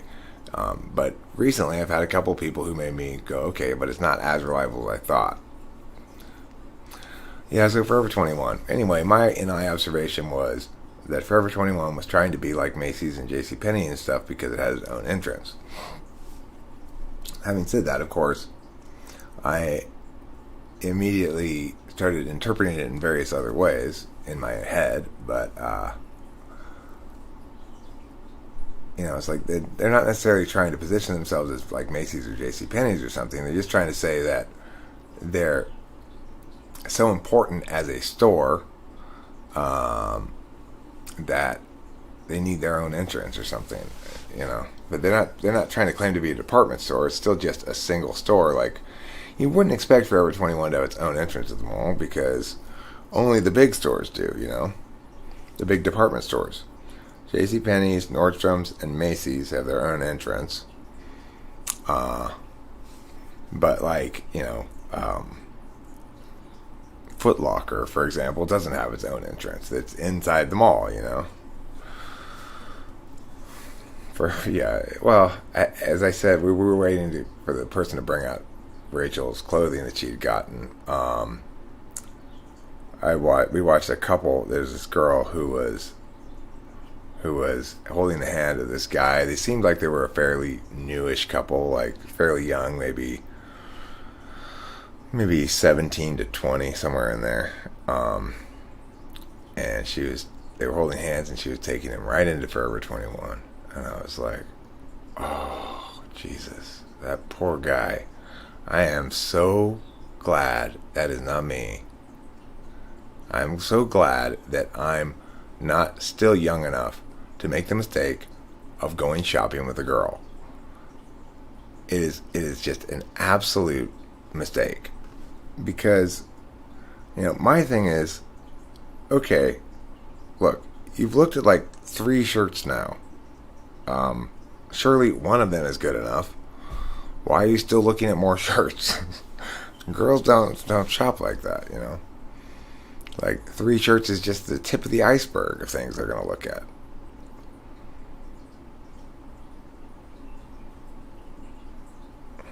I like to play. Just get this. I just grab some random thing. Here, why don't you just get this? They don't like that. Just get this is not their favorite game. Women, if you go shopping with a woman, you should probably try not to play. You should just get this. Hambone has seen Cloud's video interview. I don't mind giving my opinion about shit. Once it's been purchased and brought home and tried on for me, if they want my opinion, I'll give it to them. Sometimes they return things. Girls return things, I never return anything. It's like, oops, I guess I got the wrong thing. Throw it in the trash. I can't be the only one who read that message of mine in a flamboyant voice. Please and thank you. I don't know. I didn't read it thusly. It is a very ISTP thing to say.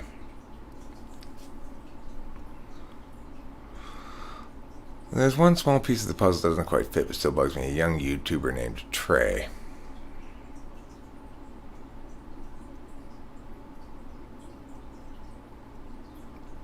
I have a video about a Trey. I wonder if it's the same Trey.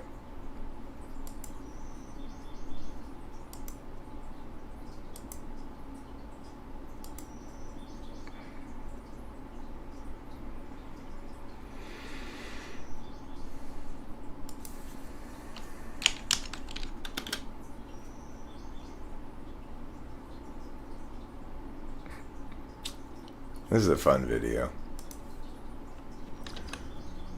Hi, friends. Host Eric here. Host talking with fun people.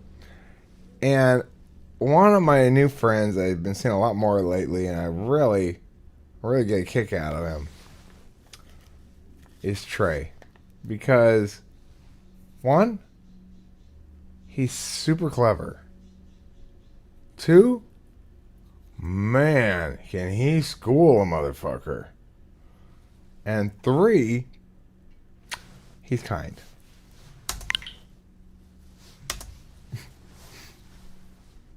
Fuck it, Eric. This one. Okay, let's take a listen. Let's take a listen to this fun picnic.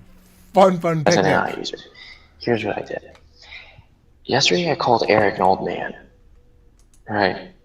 Called him an old man. And I said, I don't think Eric could hear you. He's losing his hearing. He's old. Right. So then later, like 30 minutes later, I was like, Eric, I'm sorry for your emotional state. And he's like, what? Right. And I was like, I apologize. I was like, I feel horrible because I can't imagine how bad it is for you. And he's like, what? You know, like you don't necessarily know where you're going with it. Like you're kind of confused, like what the fuck? But then, you know, I would say, yeah, I heard you were getting upset, you know, from losing so many debates. And he's like, what? He's like, I don't think I've lost any debates, right? Well, I ignored that, and I moved on, and I said something like, yeah, I'll go back. So sorry that you've been, you know, losing so many debates. And I was like, yeah, I was hearing that that you would propose an idea and someone would argue it with you, but I was like, you lost your hearing from old age, so you couldn't hear their argument back, so you lost. You see what I mean? You see how all that led up to the fact that, so what I do is I say, okay, I want to make fun of this, right? But instead of directly making fun of that, I take a step back, and I take another step back, and I take another, like, okay, so what I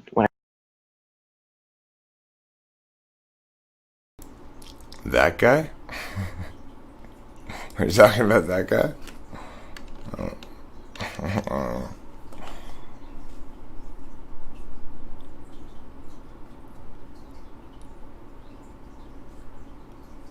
I got a picture of him somewhere too. I've probably got a video with his face in it. Let me see if I can find it.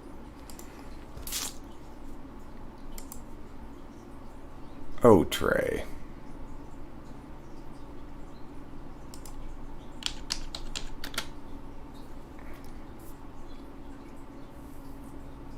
This guy. okay. Which I think would be some scenario where The objective was actually to just It's this guy? Is that the Trey you're talking about?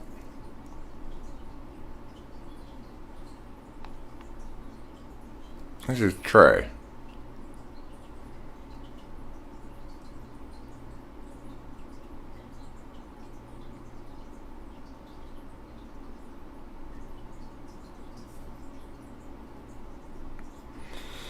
Well, Hambone's not Cloud. I'm quite confident of that.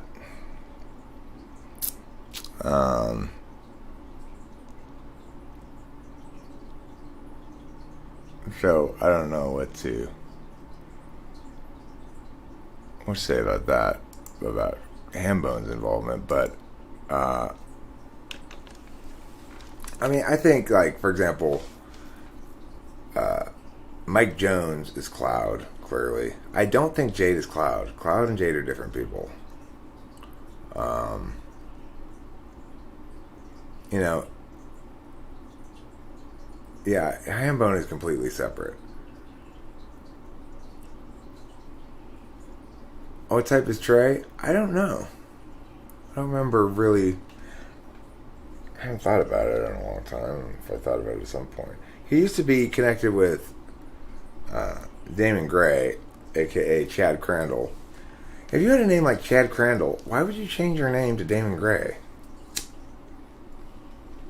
Chad Crandall is such a kick-ass name. You know what I'm saying?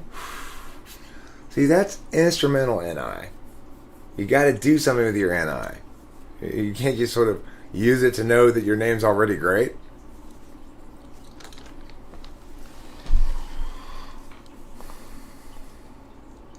How do you accurately type someone who is just on here saying stuff for laugh or is just pretending to be someone else? There are too many factors. How do you account for them? Yeah. You can't really type somebody on here because they're behind the two things. They're behind the ability to move more slowly. In other words, when you type something with your fingers as opposed to saying it with your mouth, you have more of a chance to exercise discretion.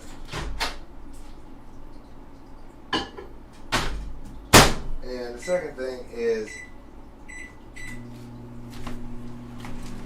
you can try to manufacture a character. But, it's like no matter how many different characters Cloud tries to manifest, they'll all be TI polar. And it's, that's not easy to hide.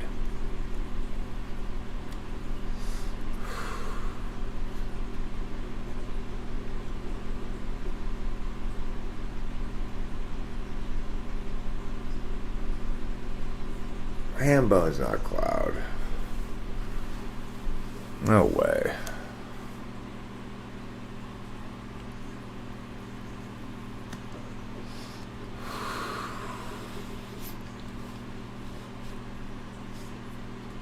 Right. So, even if a TI polar person can learn to answer some of those questions, not over time, they won't. They'll persistently display their TI polarness. That leaves me with two types for whom.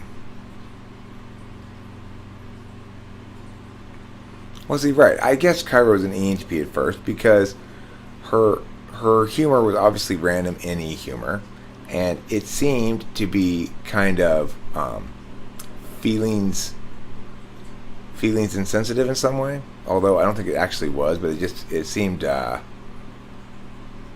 it didn't seem so soft as I would expect an INFP to be.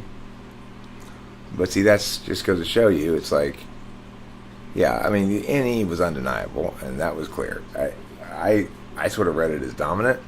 Once I actually talked to her, it was clearly Tool.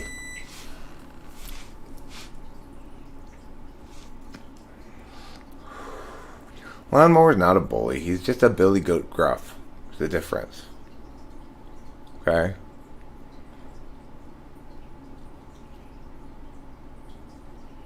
What are Heyoka? Billy goat gruff. And there's also Billy goat demure.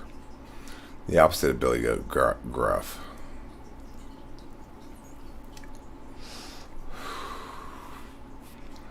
Yeah, I mean, I think you can tell it's a gruff goat.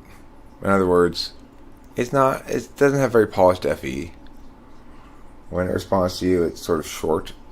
Maybe like an ISTP goat. Heyoka or INFJs for people who don't know type. Is it a Japanese word? Meaning spirit of the dragon.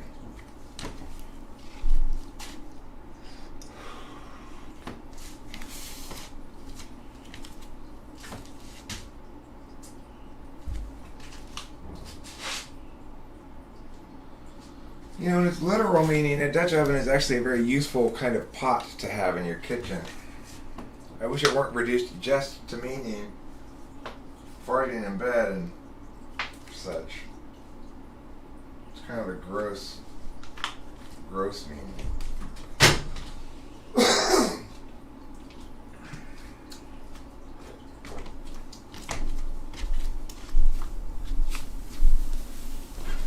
Me, I'm an ENTP.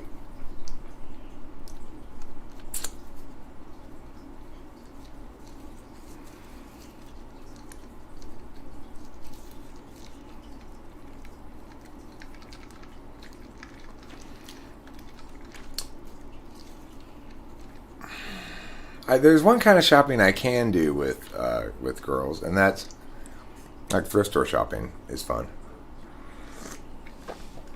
Because then you're not just looking at girl stuff, you know. At a thrift store, there's girl stuff, there's clothes and such, but there's also interesting guy stuff. Like there's musical instruments and tools and shit like that I want to look at, especially musical instruments. Do you ever find that you share similarities with the ENTJ, at least when you first meet? Well, I would say that, like when I talk with Damon Gray or Chad Crandall,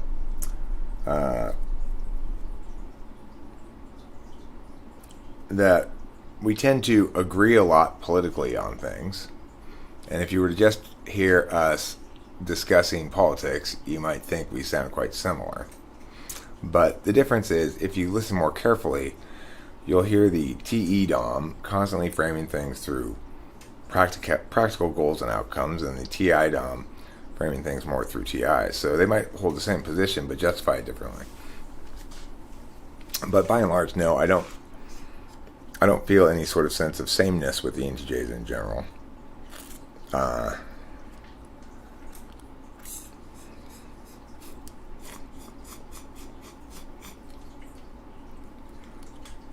But, I mean, ENTJs and ENTPs can work well together, that's for sure. There's no doubt about that. ENTPs and ENTJs can work very well together, as long as they can stay out of each other's, as long as they can find common ground on what to do, then the ENTJ will be useful in helping the ENTP to be on task. The ENTP will bring an FE awareness the ENTJ lacks, and a sort of egalitarian inclusiveness.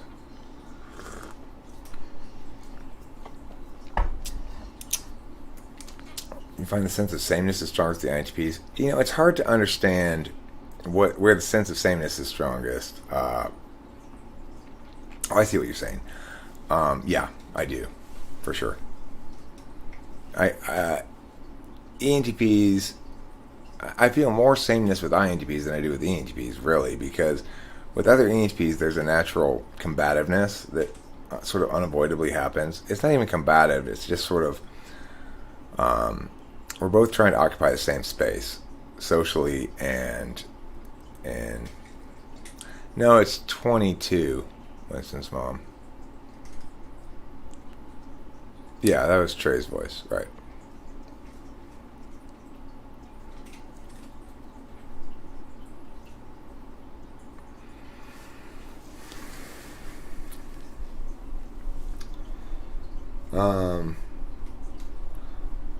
I do feel the most sameness with INTPs. I feel like, there's an immediate kind of, we understand each other, and there's not this kind of, there's another kind of my species of bird going after the kind of worm that I'm going after. He sounds evil. I want to make him. Well, I mean, in that video, he's foolishly going into the recorded raw room back at the time when it would upload to the raw channel, right, automatically, and having this conversation about me. Well, of course, at some point somebody informs me that it happened and I should check it out. So I listen to it, and it's just like, okay, dude, if you're gonna try to brag about how you schooled me, tell a better story than that, for God's sake.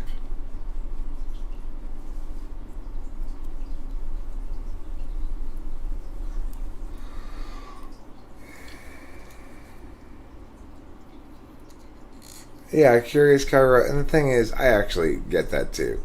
The like on a first date or something, I'll be so intrigued by the newness of it that I'd be happy to go shopping and hang out, but of course I don't keep those sort of things in mind very well. That if this is what this person wants to do, it's probably not indicative. I don't remember typing the guy, actually. I don't know. I love INTJs and INTPs when it comes to conversation. INFJ when it comes to emotions. ISFJ wanting some free food. Yeah, well, that's true. Those things are all true. INTJs, INTPs are great for conversation. INTJs, I like. I like the inclusion of the NI.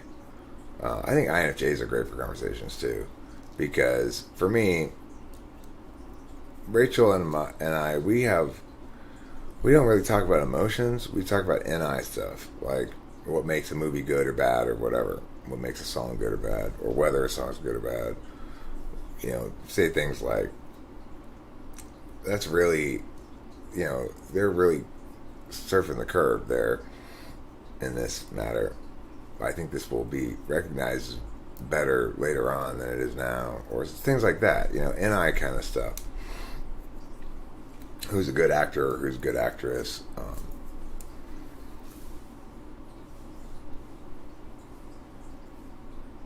When I'm ranting about something, I'm almost always ranting about something that's NI offensive to me, like Bill Walton or Dave Matthews Band.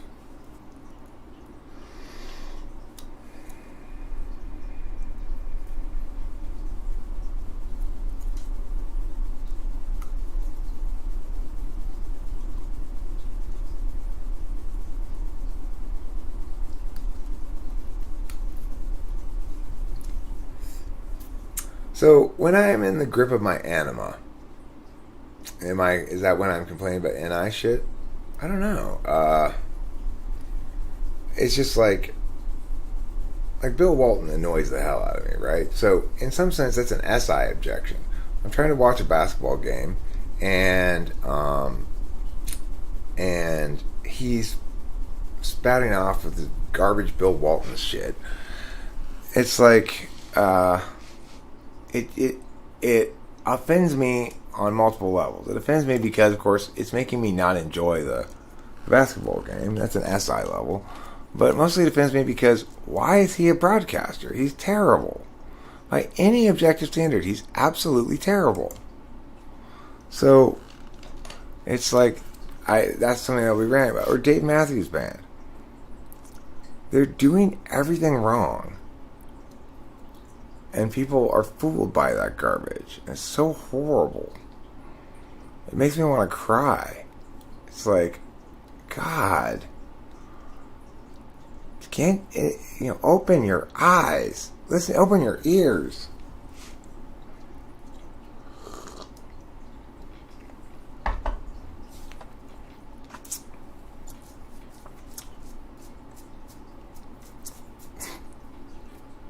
I like to get guys' opinions sometimes, especially if they're an INFJ or something with a good fashion sense, because as an INFP, I think my fashion sense is sometimes more individual than most. See, I would not be comfortable with my opinion is always the same. Looks great, sweetie. Beautiful, wonderful. If something actually does strike me as particularly nice, good looking, I might make an actual more honest comment about it, like, Richard got some shorts the other day that were pretty damn sexy on her. And say, those are good on you. So let me address Jackman's question. What do they do wrong? Well, my position on the things that offend me on an NI level is basically that they don't display enough respect for NI. With Bill Walton, you're looking at an ESTJ who's constantly doing his commentating with this sort of 8-slot FE, which is self-aggrandizing in a way that's awkward, and then concurrently making it about himself. So it's like, I understand that as being inconsistent with the purpose of a broadcaster, and I watch other people broadcasting with him as they're struggling to handle this color commentator who's just out of control. And it bothers me on FE levels, it bothers me on NI levels, and it's like I can't stand it. It's like, stop being so cringy all the time. And as far as Dave Matthews Band, I see him as another ESTJ who doesn't understand what introverted intuition is. In other words, his songs are not good songs. They're exercises in extroverted intuition and musicianship, which to me, is not something I want to listen to at all.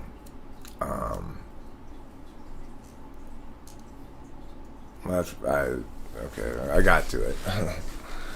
It's I'm a big believer that the music I want to listen to, first and foremost, begins with good songwriting. That it's got to have an identity as a song that's distinct from other songs, and that in some way either represents or sets an archetype.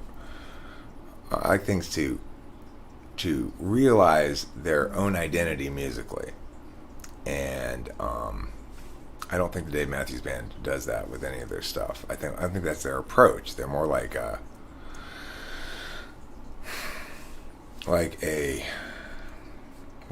exercise in extroverted intuition,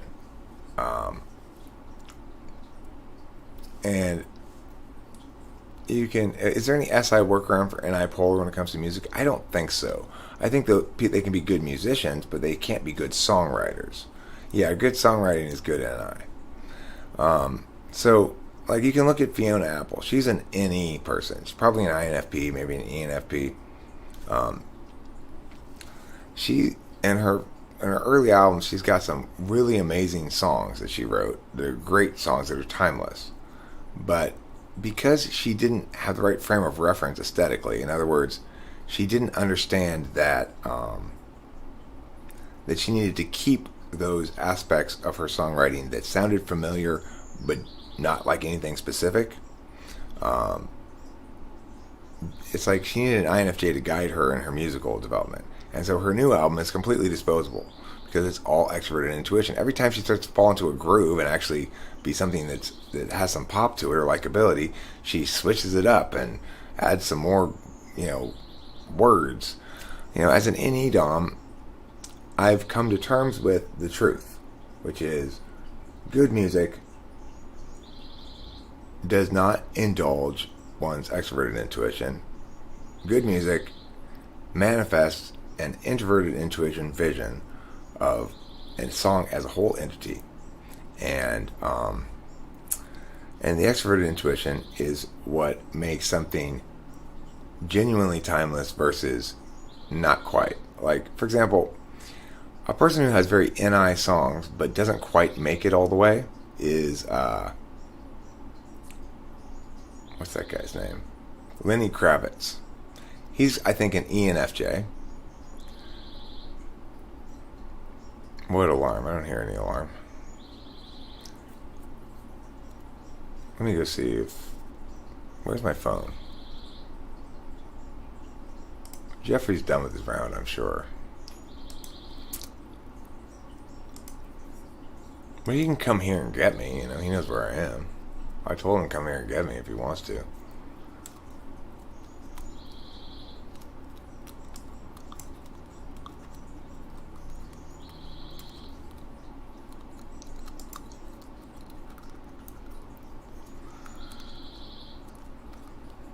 That's a bird. No. My kid's debating. He's debating in a tournament at Jack Howe. It's called Jack Howe. It's a national invitational tournament with TOC bids in Open LD and Open Policy, but he's not in Open. He's in Novice because he's competing as part of his Polytechnic team. He's not competing as like Autonomy Debate or Philharmonic Debate or one of the names in which I had him competing under. He's now competing officially for a school. So while I'm the only one who's doing any actual coaching, in other words, the coach at the school coaches Policy Debate, and Jeffrey wants to do Lincoln Douglas. So, and he wants to win. He doesn't want to fail, so he's on that team, but he has me as a coach. This is kind of the perfect situation. I don't have to do any of the coach shit besides coach, which is great. Government artificial bird listening device. Oh, there's so many birds around here. This is like bird heaven. Arcadia has more birds than anybody knows what to do with.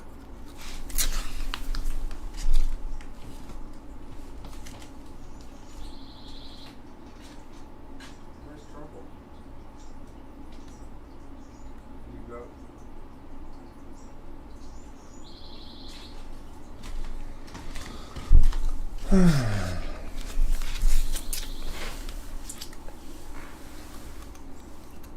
I don't even know what kind of birds they are. We've got finches and, I mean, so many kinds of birds around here. We've got a million different kinds of finches. We've got hummingbirds. We got sparrows. We got blue jays. We got woodpeckers. We got like everything you can. Mockingbirds, crows, ravens, all kinds of birds. More birds than you can shake a stick at. You think about things a lot, and you think about how you feel. You learn a lot about yourself, and when you know yourself, you know life. What a ridiculously pointless quote. Oh my god. That is absolutely... I'm going to go with lawnmowers. That is such a cringy quote. That's so INFP. It's Caralarmundle. Caralarmundle? I don't know what that means. But, I appreciate lawnmowers. Finally, someone who's awake. Birds. Talk about a conspiracy. Flight isn't possible. Birds are just projections the government puts into the sky to make us think flight is possible. When we get on what we think is a plane, it's actually a fast train in a tunnel that projects images of flying around us. It's Caralarmundle. I see. Caralarmundle.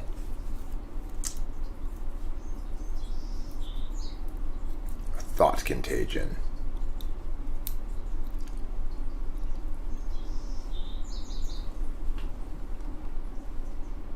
I want to play a song on the guitar.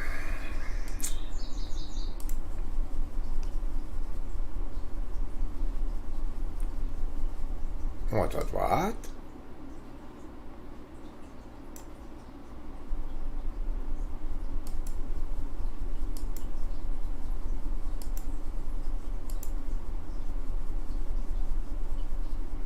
No.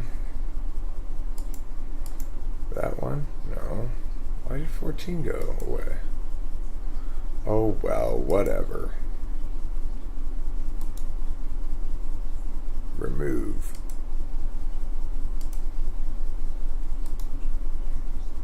Remove. Okay. Window capture.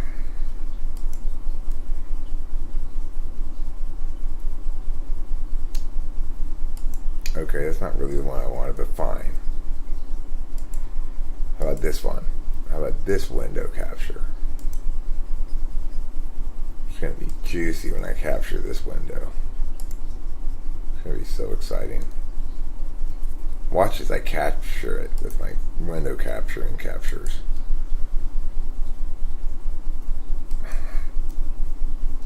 My privacy. Oh no, you're going to be able to see all my documents. Oh, that's right. I don't have anything to hide. I remember now.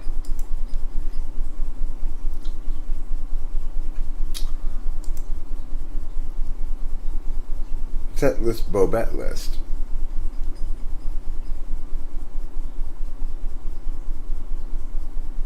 I'm going to play 30,000 Days first. But here's the trick. Here's the tricky trick. You go meowdy meow. And you go meowdy meow. That's the trickiest trick of all. Now I'm going to go back to here. You can see, I can see the whole song. Just like that. I'm going to go here. And then I'm going to make myself small. Like this. Oh, look how small I am. This is fun. I like this game that we're playing here. And then I could also go like this. Oh my goodness, look at that. Isn't that special? So let me turn these down a little bit because I'm going to be playing the guitar. I don't want to burst your eardrums. Mic check, mic check. That seems low enough.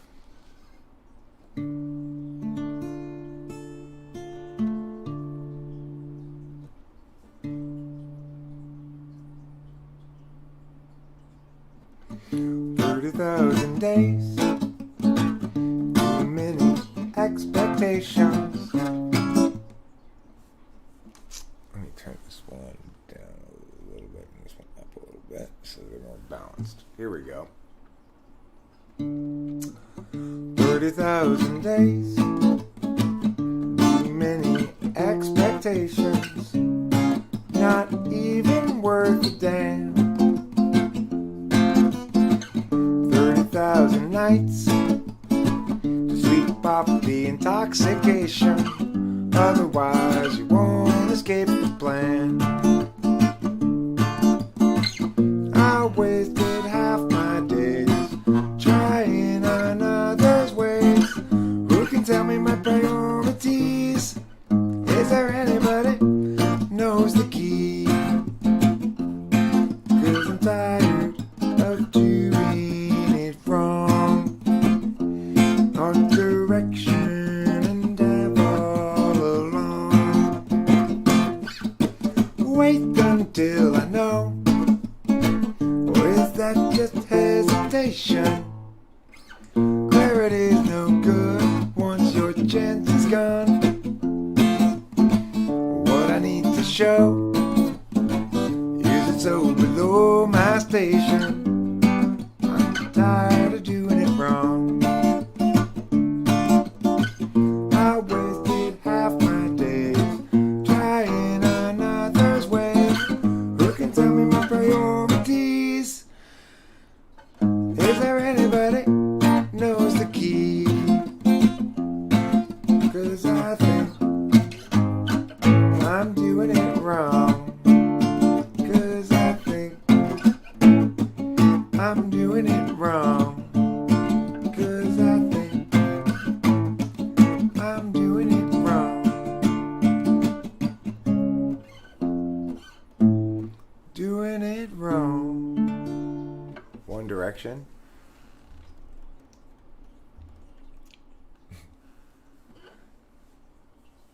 You think I'm pretty without any makeup on. You think I'm funny when I get the punchline wrong.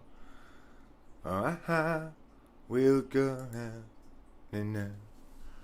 No regrets, just love. We can dance until we die. You and I will be young forever. Let's see. Katy Perry. Teenage Dream, chords, and lyrics.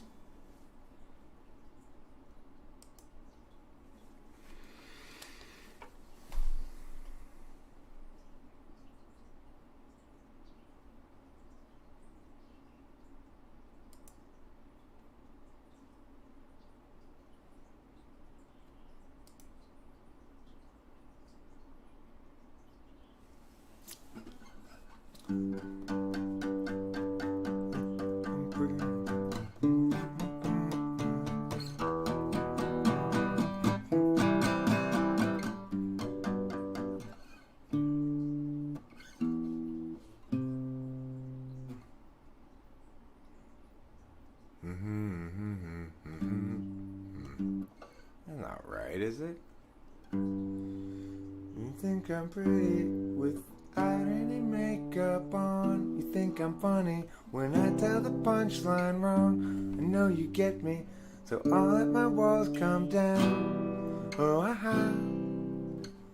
before you met me, I was a wreck, but things were kind of heavy, and never let me lie. Now ever you'll be my Valentine.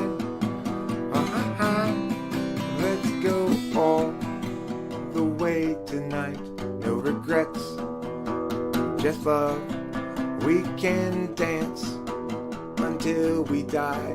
You and I will be young forever. You make me feel like I'm living a teenage teenage dream. The way you turn me on, I can't sleep. Let's run away and don't ever look back. Don't ever look back.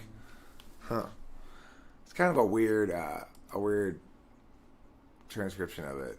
I'm not sure if I agree with it. It sort of works, but, you know, it's odd. Let me try this one.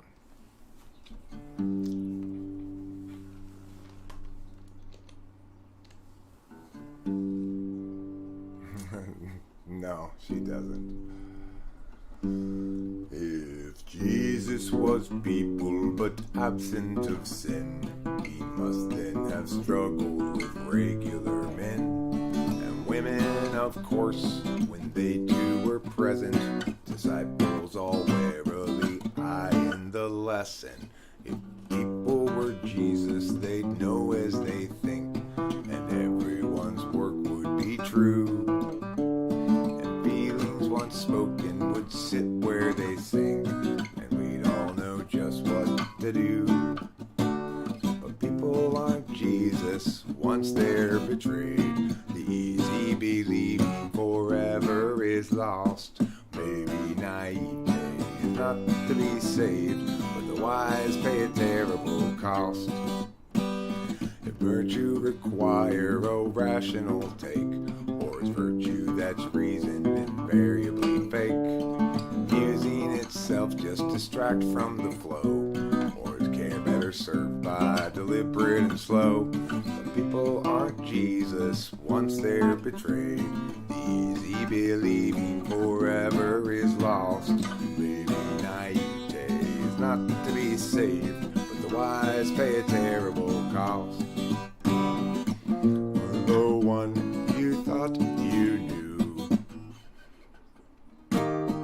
acts like you never have met. The life you made for two has faded into regret. No one unshaken, we all have been shook, but being forsaken don't mean you're forsook. And though in the past we've been hung out to dry, we'll find them at last if we're willing to try. But people aren't Jesus once they're betrayed. Easy believing forever is lost. Maybe naivete is not to be saved, but the wise pay a terrible cost. Yeah, baby, naivete is not to be saved, but the wise pay a terrible cost. Yes, they do. They pay a terrible, terrible cost. Ah, wonderful, ah, wonderful.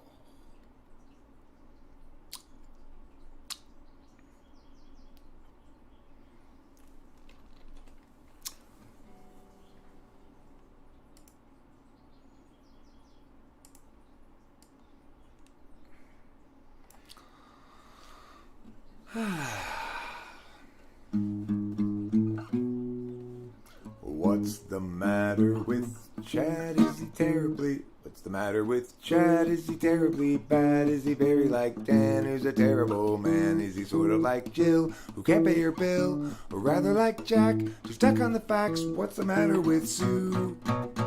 Will she know what to do if they bring attitude? Will she show ingenuity? She talks about you whenever we go walking. What's the matter with Bryn? Is he living in sin? She's been hanging with Jim, who's looking terribly thin. What's the deal with Frank? Stealing fish from my tank. He's colluding with you, and they're talking to Lou. What's wrong with the ladies? What's the matter with men? From the feelings of Katie to the coldness of Sven. They talk about you whenever we go walking, paths that lead to lesser days. Spells spill out over watered past, and whoever's left that's still okay just have to say Are you angry at Ken or at Neville again? Don't bother with Kev, he's practically dead. Just focus on Bert, he's medium hurt. What's a quantity for Liz? Did she fail a quiz? What's the matter with Drew? Will she know what to do when they bring attitude? Will she show ingenuity? She talks about you whenever we go walking. Past the little lesser days, we'll fill out the overwatered past, and whoever's left that's still okay, just tie the sails to the mast. 'Cause each of us have much engravely sent. Throw up the hands, stiffen the chin. Catastrophe looms heavy overhead again.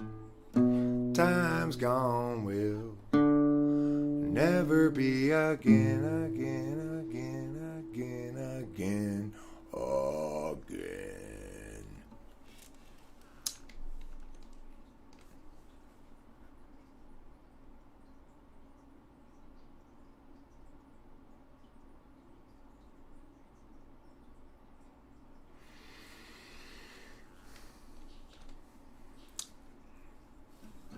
I wrote this song after a big fight with Kimberly one night.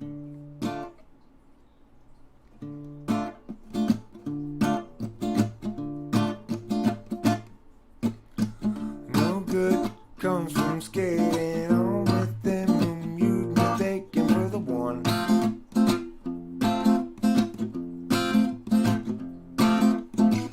Habituated defense and indecency, self-inflicted eventually once your search is done.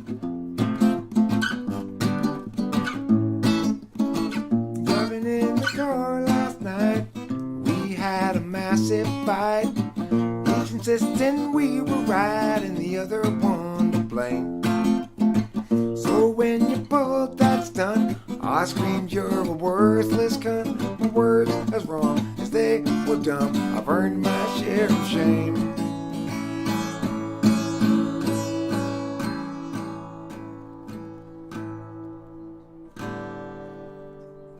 It's each of our own failings, not us doing the sailing to the wall.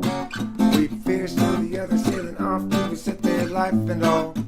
You can trust me, I can trust you, though not to trust ourselves much true. The love lays deep between you and me, at least about that we can both agree. Out in the car last night, we had a massive fight. Each insisting we were right and the other one to blame. So when you pulled that stunt, I screamed something awfully blunt. My words is wrong, but they were dumb. I've earned my share of shame. My share of shame. Hi, Dad. Yo, What's going on?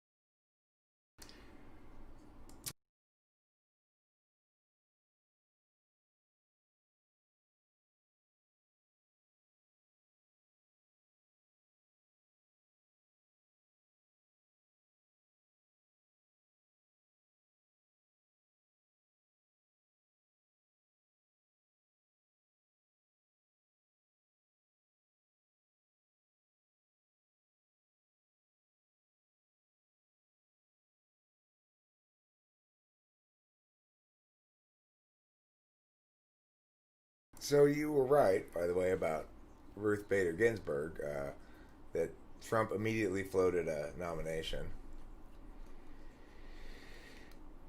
yeah, I think Amy may be too toxic. Is that who he floated? Huh? He picked his nomination already? Which one it was? No, but he has great Amy Bartlett, I think, Amy, Notre Dame professor, strong Catholic, came out. I think we went through that yesterday, but he has been, Trump has been. Anyway, she's number one on his list, and I think it's going to be a woman for a starter. And then I also think that Joan Lindsay, I don't know, I have to look up the name, was the other one. I think that was probable. I don't think he'll go with a man. I think he'll stick with a woman, and Bartlett or Joan, whatever her last name was. I wish Trump would nominate me. I'd be a good Supreme Court judge. Well, I think you would have as much chance at that as Garland did. Oh, I Remember him? no. That was Obama's nomination for. That never got by Mitch. I mean, I think I'd get by either side. I'm not opposed to. I'm not a partisan, so. But I guess, partisans are partisans. It's like they're going to oppose whoever Trump picks, doesn't matter if the person justifies on their own metrics, Well, I don't think Trump will take this into consideration, but if he wants to move a justice, there's already at least 3 senators who oppose. Collins, Murkowski, and Mitch Romney, who oppose going. Now, he would give him a tie, theoretically, with the advantage that they have if those 3 didn't, and all of the Democrats voted no, and plus the 3 Republicans. So that still gives him 50-50, and he still gives him Mike Pence. Right. And I don't think the Republicans care one way or the other whether the general public approves of that or not. We're in power, we're going to ram it through. And they know that at the end of the day, the voters aren't going to put a lot of weight on a Supreme Court judge appointment. It's like the left might complain about it. I heard somebody last night complaining that it was unreasonable because the Republicans refused to work with Obama on his nomination, so as a consequence, they can't now claim, like the Republicans use as an argument with Obama that we should wait for the election so the voters can choose, basically. But now they're taking the opposite approach. And Mitch McConnell said yes, he's definitely going to push it through to a vote. Right. So, but the other consequence, which I don't know if Trump will figure this or not, is the impact on the general election, whether there'll be enough revulsion for what they did on the swing voters that they won't vote for Trump. Now, Trump is going to have to figure out whether A, he wants to remain in office, or B, push through, it's consideration, push through the Supreme Court person. But do you think that pushing through the Supreme Court person is actually going to impact the voters that much? Oh, yeah. Because of if he does Barrett, I think is her name, Amy Barrett, the Notre Dame professor who has signed on as the basic emissary of the Pope, signing on documents that only the church, or not only, but the church, what the church says is the truth. Notre Dame, very, very anti-choice, anti-anything dealing with birth control. So she's toxic. But what does the federal government have to do with that shit anyway? What? What does the federal government have to do with any of that stuff anyway? It's not like they should be connected to it. I understand that your point, and that's a separate issue. But the interesting thing is if the White House strategists figure out that Amy is toxic, and she is, she's going to be a flashpoint You think that the nomination for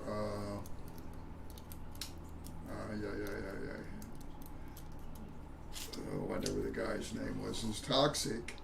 This one would be a screamer. Now, Trump's already going to lose the big urban areas anyway, right? And this person is probably not going to be offensive to the rural areas. So, I think Trump's going to win all the Republican states, and it's not like the Democrats are fielding a real candidate, you know?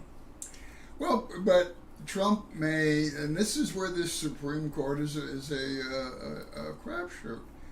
If he nominates a really lightning rod, there are people on both sides of the fence that are going to make it an election issue. If he nominates Joan, starts with an F, I think, who is conservative, she was a Supreme Court child prodigy of Scalia's. Yeah. As was Amy, a Scalia clerk. I just think that throws an additional. We have an election. I don't want to get into this whole thing, but we have the post office. We have the pushing around the dates of election, pushing around when we have a shortage of poll workers. We have the COVID shut in. We have the fight over whether they're going to get an additional 300 or 600 or nothing at all. So the factors going into this, it becomes sort of like the lottery. The odds on any one factor, you got people who will vote only abortions. I think the populace is much less engaged in this election than any election in memory because all the normal political activities, the traveling around and having speeches in front of groups and stuff, is not happening. Yeah, you're not getting the rah, rah, rah. Yeah. The electricity from the crowd. Anyway, I'm off on him. I just think, Trump is going to. I think his nominee is critical. If he gets a lesser toxic candidate than Amy, I just said her last name and I forgot it again, Barrett. So basically, that means Trump's going to have to prioritize, right, exactly. Compromising in some capacity, but right. He's compromising with himself rather than with everybody else, really. Yeah. So I think, there's a decent chance he might go with a less divisive candidate then. It's going to be interesting. I think McConnell and the Republican core are going to advise the president that how long do you want to fight this out? So they can technically fight this out right up till Inauguration Day. Right.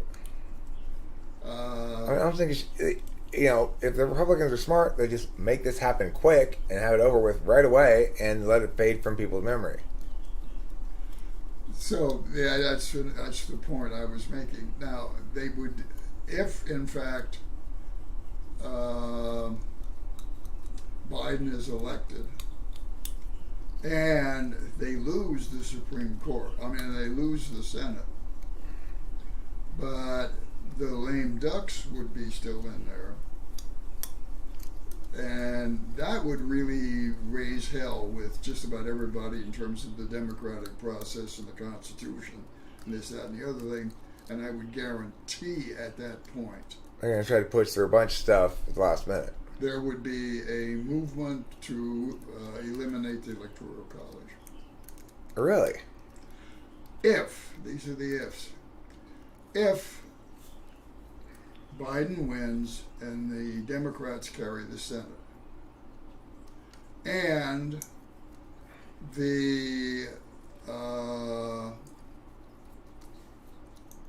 vote would go into December, let's say, or early January, on the nominee, because at that point the Senate majority is still Republican. Uh-huh. And there will be winners and losers already. So Collins of Maine is in trouble. So there may be a new one waiting, but Collins from Maine will still be there, and she will say, well, fuck you, Trump, and et cetera, et cetera. So the vote after, with the Republicans winning and the very conservative Supreme Court justice appointed, even though those people will not be in the majority after February. So who do you see getting rid of the Electoral College is helping? Sorry? Who does getting rid of the Electoral College help? Because I think there will be a move or introduced. Now we have a Democratic president, a Democratic Senate. So there will be a bill introduced, and I would bet on this, to eliminate the Electoral College and put the election back to popular vote. By the Democrats. It will be forwarded by the Democrats for sure. That's assuming after they attained power. Right. So it would seem like after they attained power, they would think, okay, the Electoral College worked out okay this time.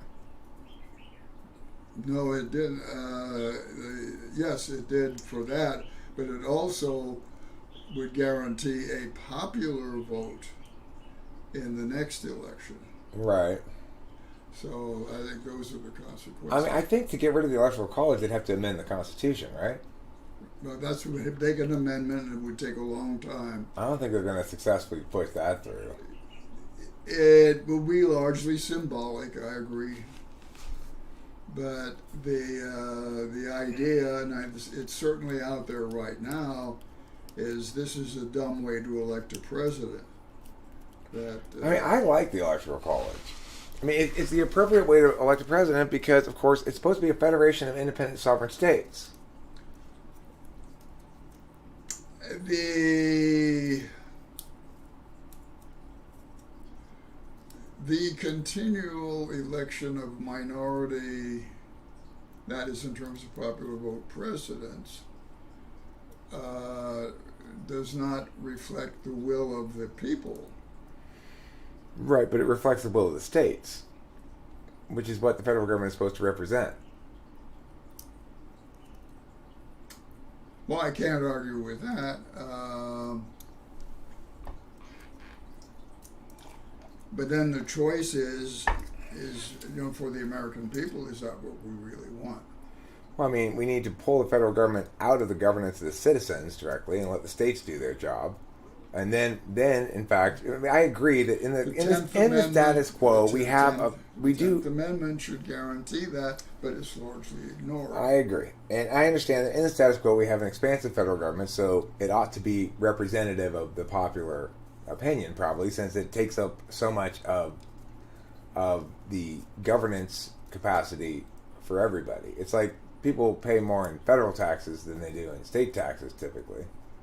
Which comes back to the state in terms of grants and sometimes some of it some of it does to some states. It tends to go politically flowing to states like Mississippi, which are reliably Republican, and out of California and New York, which are reliably Democrat. Right. So anyway, it's just going to be an interesting time.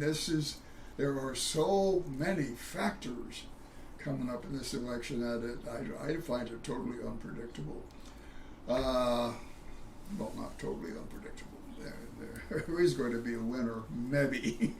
Well, Dad, I'm serious when I say I am quite sure that my audience would enjoy it if you'd come out here sometimes and chat politics with me as we live stream, because you have a lot of interesting things to say about it. I learn a lot of stuff from you. I often relate things you tell me to people on the live stream and say, my dad says that it's going to be Mia who's the nominee. So, you're always welcome to come out here and chat. I'm leaving. All right. We talk about lots of things, and politics is one of them. All I was saying, if you want to run for president, you better get a big top hat, You look remarkably like Abraham Lincoln. It would help, huh? Maybe it would. Maybe I should get a top hat. So, anyway, open invitation, Dad. Anytime you want to come out and chat on the internet with me about politics, we can do it. It's fun. Okay. All right. And I'm thinking maybe tonight I'll just go over to Habaneros. Okay, sounds good. Yeah. Cool. Thanks, Dad.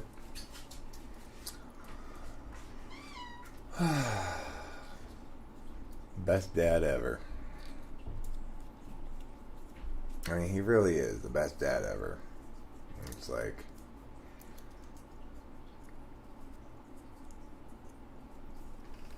I think Lincoln was an INTP. I'm pretty confident about it because here's the thing: Lincoln was depressed. He had trouble SEing.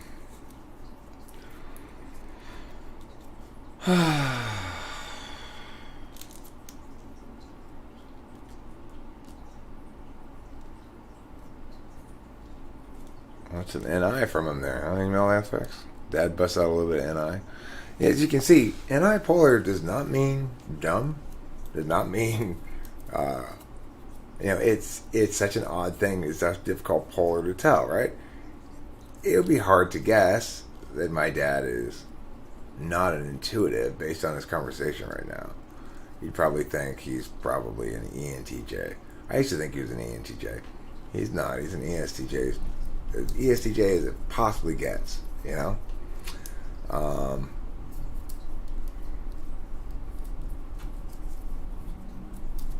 But that's why, my dad explains half of me, right?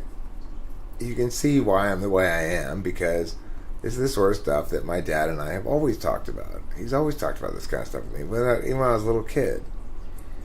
And that explains half of Eric. The other half, unfortunately, people don't get to meet my mom. My mom was gone. My real mom, her real self, was gone before I had a chance to, include her in anything. That's unfortunate because she's responsible for the other half of me. It's like, to the extent that people, there are certainly particular aspects of the self or nurture parts of self that stem from how you're raised and such. That anima animus thing. It's like, I don't know whether Jung would say my anima has been integrated or not.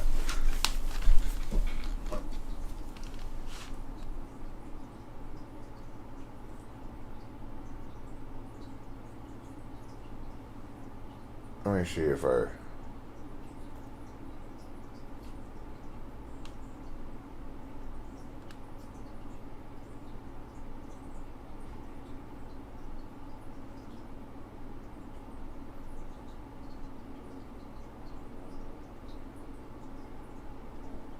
Okay.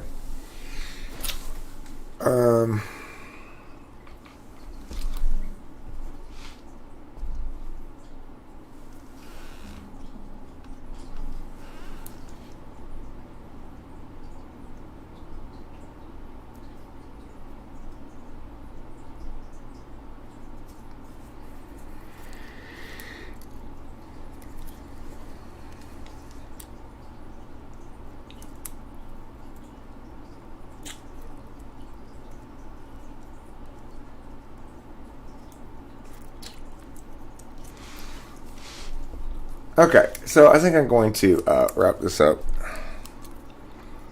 and call it a stream. Thanks for being here, everybody. Don't forget to